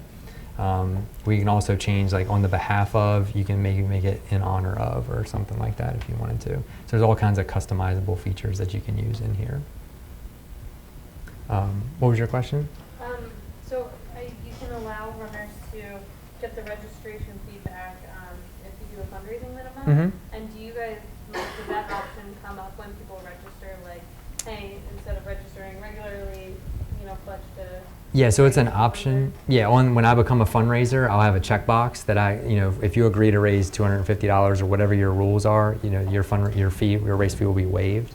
And so depending on if you're using the first option that I showed you, it would zero out their balance and let them just kind of continue through, or they would agree to it and then be charged with the expectation of they'll get a refund automatically once they hit that level.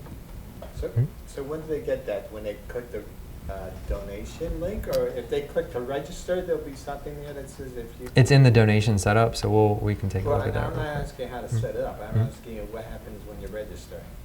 So does that, an option to raise money Mm-hmm. to get a free registration, where does that come up? When you click donate? When you if I'm a person registering? not when you donate. You have to become a fundraiser. These are fundraiser rules. I'm Yeah. sorry, you have to click the fundraiser? It doesn't Yeah. come, so in other words, if I click there and I click register for this raise, Mhm. it doesn't say, by the way, if you raise money, you can...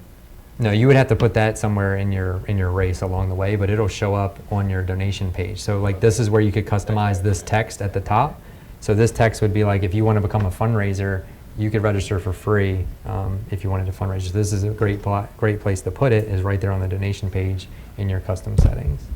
Mm-hmm. And then if I wanted to then donate, yeah, so if I wanted to donate, I could do that. Sounds right. So I'm just trying to think how that works. So, okay, so they raise the money, Mhm. then they have to come back in to register, or what, how does... No, it's all in registration path. So it's all in the... Okay. Mm-hmm. Yep. So I know Ms. Marino is talking downstairs quickly. If anybody has any other questions, you feel free to kind of stay behind. But we'll let everybody else kind of get out and go downstairs as needed, because he's, I think, speaking in about 5 minutes. But I really appreciate your time. Sorry to kind of blow through everything quickly. But my name is Matt. Feel free to email me or pull me aside if you need anything else. What's your name again? Matt, yeah. His name's Matt. His name's Matt. We're Team Matt. Yeah. I think I put your page on there, Matt. Let's see. What photo are you talking about? I don't know what you're talking about. Oh, I have no idea. What are you? We have Team Matt. So we have Matt Morrison. Yeah. See, he's raised some money. Oh, thank you. Oh man. Hey, Matt. Yes. Hey. We're going to go ahead and have we're going to have this thing where this really good runner is going to start 5 minutes behind everybody else.